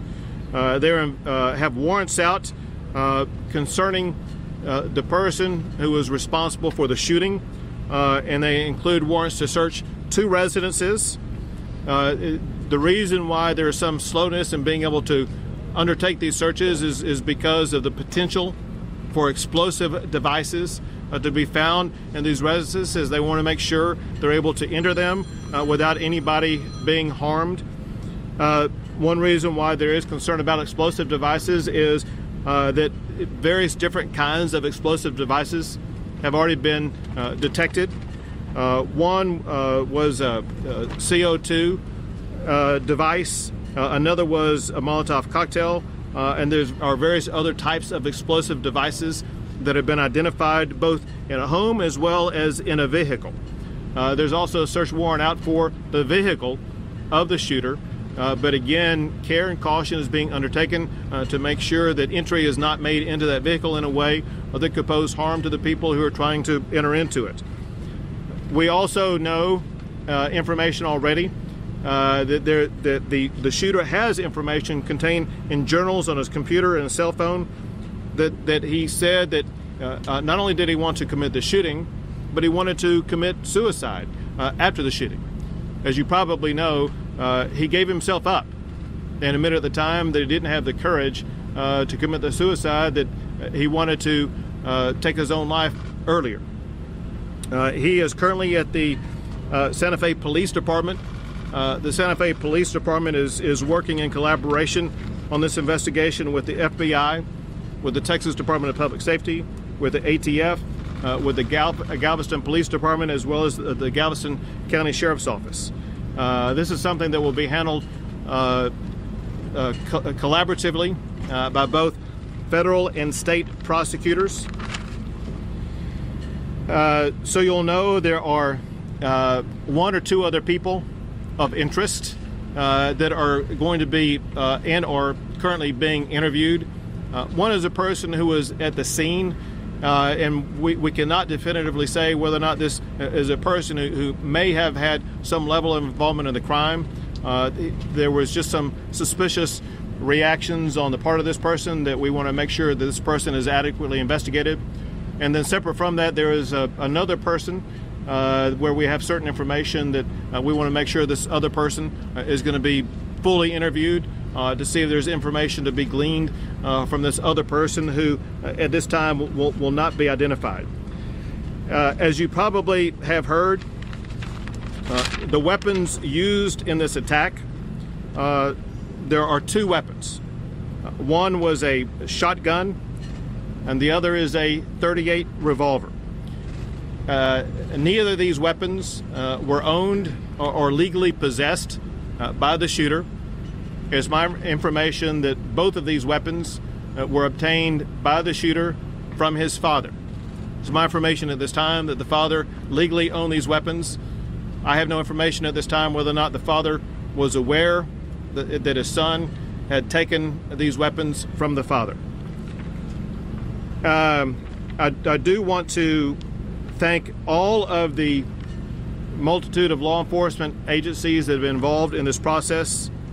They include the Santa Fe Police Department, Galveston Sheriff's Office, Texas Department of Public Safety, League City Police Department, as I mentioned earlier, both the FBI as well as the ATF, the Galveston Police Department, Harris County Sheriff's Office, Texas City Police Department, Pearland Police Department, and Houston Metro Police Department. And two things we're working on as we speak. One is to make sure that parents are going to be notified as swiftly as possible. One thing that depends upon is how swiftly the crime scene is going to be able to be dealt with the concern being that for the potential of explosive devices on the crime scene. I think that's something that can be worked out here in a very short period of time. Second, very importantly, is the necessity of providing counseling to everybody involved. Certainly counseling for the families, for any living victim, but for all of the students at the school, and I would say any student in the entire independent school district. I know that resources are being provided by the county for that. They are also being provided by the state, and we will have whatever amount of counselors the school district needs. I've had the opportunity to visit with the superintendent of the school district, who's been quite helpful both in the investigation but also in the response, and I thank her for her leadership in this effort. Also, as you've heard, I have received phone calls from the President, the Vice President, the Secretary of Homeland Security, as well as the Secretary of Education. All have pledged whatever support Texas needs in order to be able to adequately respond to this. Now, one of the people helping us respond to it is one of the senators from the state of Texas to the federal government, and that is Ted Cruz, who at this time will take the mic. Thank you, Governor. Thank you for your strong leadership of the state, particularly in times of crisis. Once again, Texas has seen the face of evil. What happened this morning here in Santa Fe defies words. The agony, the hell that parents, that this community is going through is unimaginable. Every one of us that's a parent that sends our sons or daughters off to school in the morning, to have this horror greet them. This community is grieving mightily, and the entire state of Texas, the entire country is grieving along with these parents, grieving along with these students. There have been too damn many of these. Texas has seen too many of these. We've seen deranged murderers, whether this morning here, whether a deranged bomber in Austin murdering innocent people, or whether 6 months ago in Sutherland Springs, another evil criminal murdering innocent people. 2 weeks ago,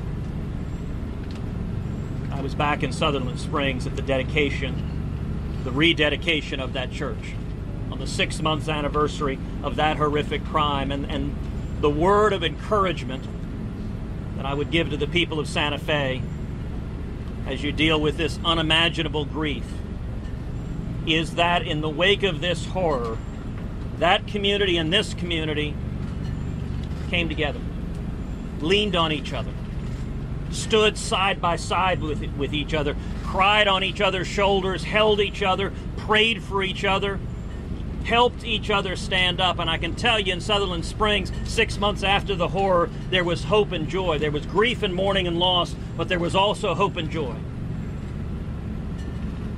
I'll tell the people of Santa Fe, you are right now being lifted up at this instant in prayers by millions of people across Texas, across the country, and across the world. And in the public policy arena, we need to be doing everything humanly possible to stop this from ever happening again. To stop violent criminals, to stop them from getting firearms, to stop them from getting access to schools, to incarcerate them when they try to illegally purchase firearms. In the days ahead, we'll discover more about this particular shooter, about what red flags, what warning signs there may have been or there may not have been. And I'm sure we'll have a robust conversation about what more could have been done to prevent this horrible atrocity. But Texas, as a state, will make it through this. This community, Santa Fe, will make it through this, leaning on each other, praying for each other, standing with each other. We will make it through this. And we thank the incredible heroes that we saw today, those in law enforcement that rushed into harm's way, teachers, students. We know that we are going to hear the bravery that manifested in the face of evil. Bravery that we know was done, at least in some instances, at great cost and great sacrifice, including the sacrifice of people's own lives. And so we celebrate that bravery, that courage. At the same time, we grieve the horror of this mass murder. With that, I'd like to recognize our Lieutenant Governor, Dan Patrick. Thank you, Senator. Once again, thank you to law enforcement, and we all pray to lift up these families and all of the students. What can we do now? One, if you're a parent and you own guns, lock your guns safely away. Your children should not be able, or anyone else, to get your legally owned guns. It's a serious issue. It's one big step that we can take. Number two, this school, the Santa Fe School District, was actually one of 186 schools that received a safety award for going through a program that the state administered out of over 1,000 school districts. Dr. Wall and her staff had done everything that they could to protect these students. There were 2 officers assigned to this school, plus a roving officer. The chief was on his way to the school when the first shots were fired. In fact, it was the chief who was able, we understand, to pull back the one officer when he was shot, to pull him to safety and return fire. We may have to look at the design of our schools moving forward and retrofitting schools that are already built. And what I mean by that is there are too many entrances and too many exits to our over 8,000 campuses in Texas. Over 8,000 campuses. There aren't enough people to put a guard at every entrance and exit. You would be talking 25, 30, 40,000 people. But if we can protect a large office building or a courthouse or any major facility, maybe we need to look at limiting the entrance and the exits into our schools so that we can have law enforcement looking at the people who come in 1 or 2 entrances. Schools may have to have their start day. Not all students show up at once so that we don't have every student, there are 1,400 students at this school, trying to get in the door at once. We're going to have to be creative. We're going to have to think out of the box. Because from what we know, this student walked in today with a long coat and a shotgun under his coat. It's 90 degrees. Had there been one single entrance possibly for every student, maybe he would have been stopped. Now that will take a lot of work and a lot of money, but we need to do the work and do the money to protect the children the best we can. In other words, we need to harden our schools and make them safer. And that's just one of many answers, and that's why the governor's calling for the roundtable to discuss every option. But this is not acceptable in the state of Texas or in this country. This must end, and we must do everything we can. We can't protect every parking lot and every stadium and every building, but we can sure do better. And as a nation, we should look at the design of these schools that right now let people who are evil come onto the campus and take innocent lives. The legislature will work side by side with the governor. We will act, working with the federal government, we will act to do everything we can that this never, ever happens again in Texas. And now, our Colonel Steve McCraw from State Police, Department of Public Safety. Colonel. Governor. I just want to underscore some of the points that the governor made. First and foremost is that when you get these calls, every police officer, no matter where you are, has to immediately engage the active shooter, period. There's no alternative, because every second means someone else is going to die. In this situation, you had that. And the brave officers, Independent School District here in Santa Fe, stepped up to the plate, engaged. One's in critical condition right now. The other one, the chief, got there on scene, was able to rescue his officer. And a Texas State trooper also engaged the subject. And we know that because they were willing to run into that building, engage them right now, that other lives can be saved. That's absolutely important. And in terms of the investigation, I'm going to defer to the special agent in charge of the FBI in terms of going it. But I can tell you this, everything that can be done is going to be done, and it's done at the local, state, and federal level. We're all partners, and we'll get to the bottom of this in terms of motivation. But we do have a statement from the subject right now that's important. Again, the subject's alive. That helps to identify motive, which is important. And going forward, we'll continue to investigate. Good afternoon. My name is Perry Turner, Special Agent in charge of the Houston FBI office. And I want to say my heart's thoughts and prayers go out to the Santa Fe community. This is truly a tragedy. I would like to thank our federal, state, and local partners who are working this investigation jointly with us. It is a joint effort. Every resource is being used to bring this matter to a successful conclusion. We are still in the process of gathering evidence, conducting several interviews, doing several search warrants. So this investigation is still pending and ongoing. As far as information, once we receive the information, we release the information to you in a very timely manner. Because the investigation is still ongoing, we are still in need of more information. We're still gathering it. So anyone with photos, videos, or information on their phones, please take them to our FBI Texas City office. The address is 600 Gulf Freeway, Suite 211 in Texas City. And also anybody with additional information, please call 1-800-CALL-FBI. That's 1-800-CALL-FBI. Thank you for your help. Just stay here. Once again, we want to thank the heroes of law enforcement who stepped forward to respond to and confront the shooter. Their action probably ensured that more lives were not lost. And also, once again, we send our hearts out to comfort the families of the victims.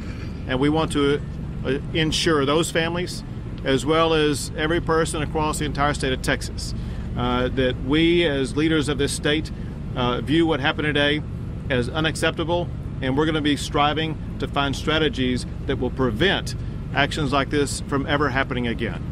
We'll be happy to take a few questions. Governor Rabbit, who's on your dream team? Who do you want at that round table come Monday morning?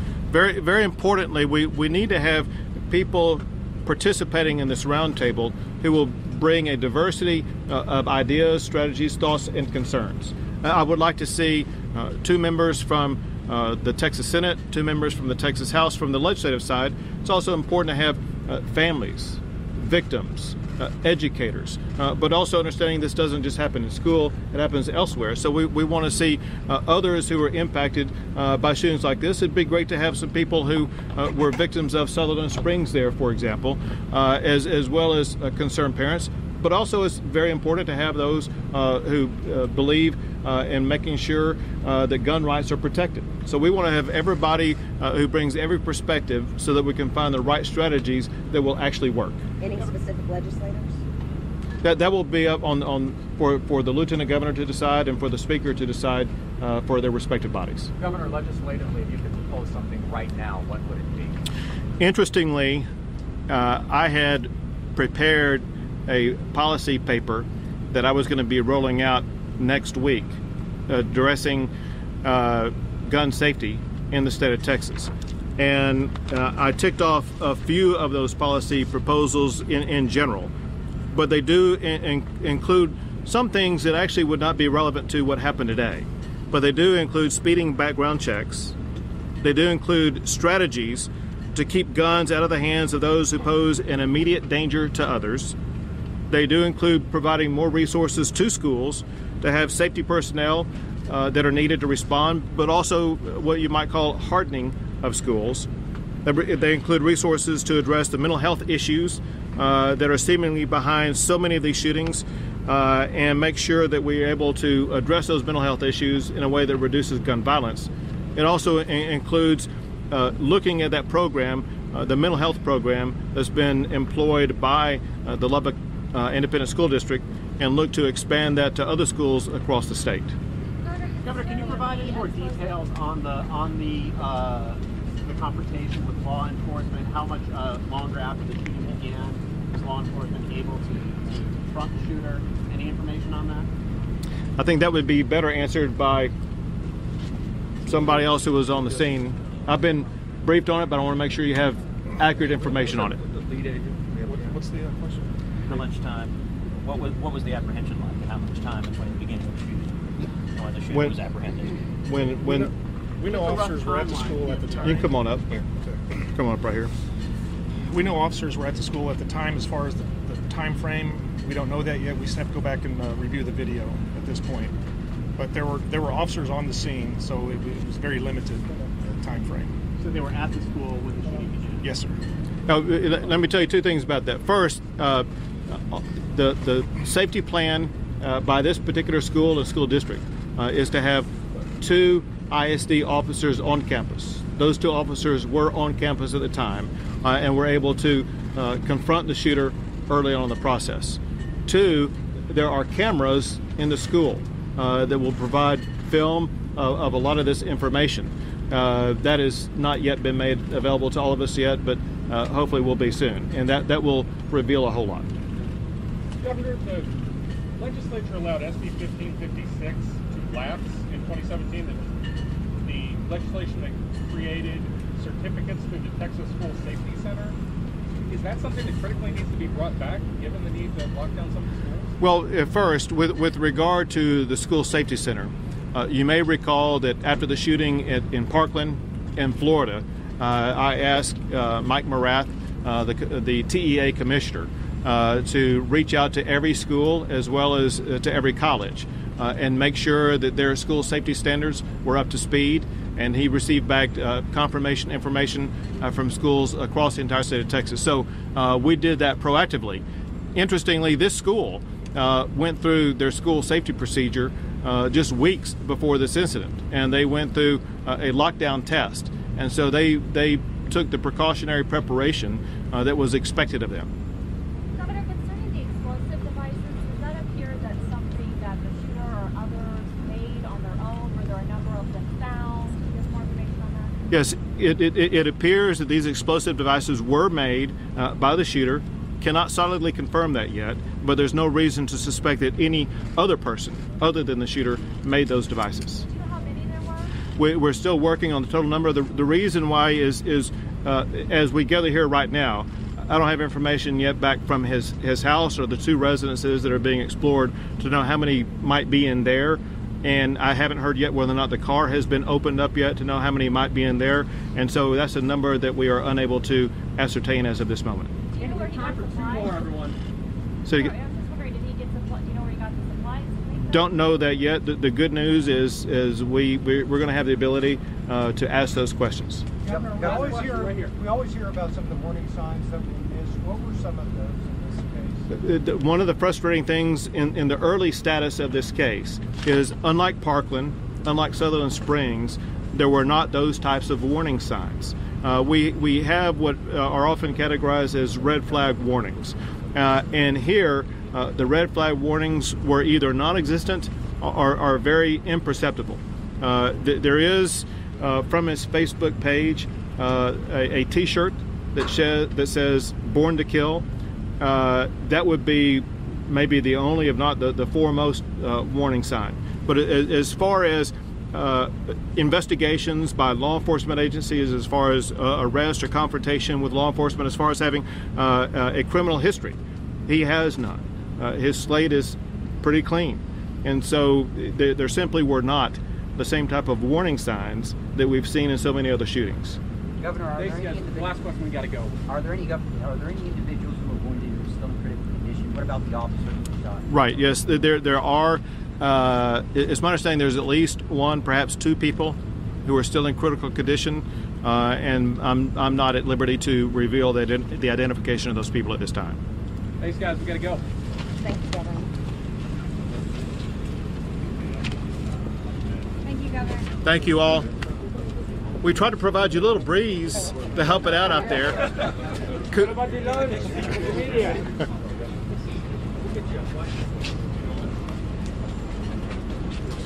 Any additional information regarding the criminal investigation will now come from the FBI Houston Field Office Twitter account. That's at FBI Houston.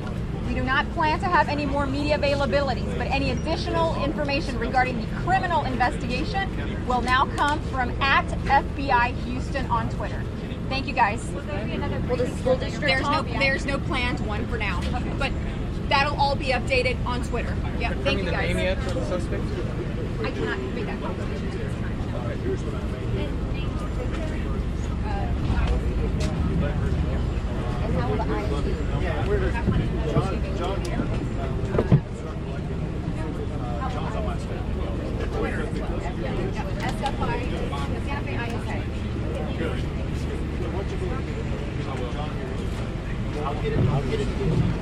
Okay, I'll coordinate with you. Barry, how you doing?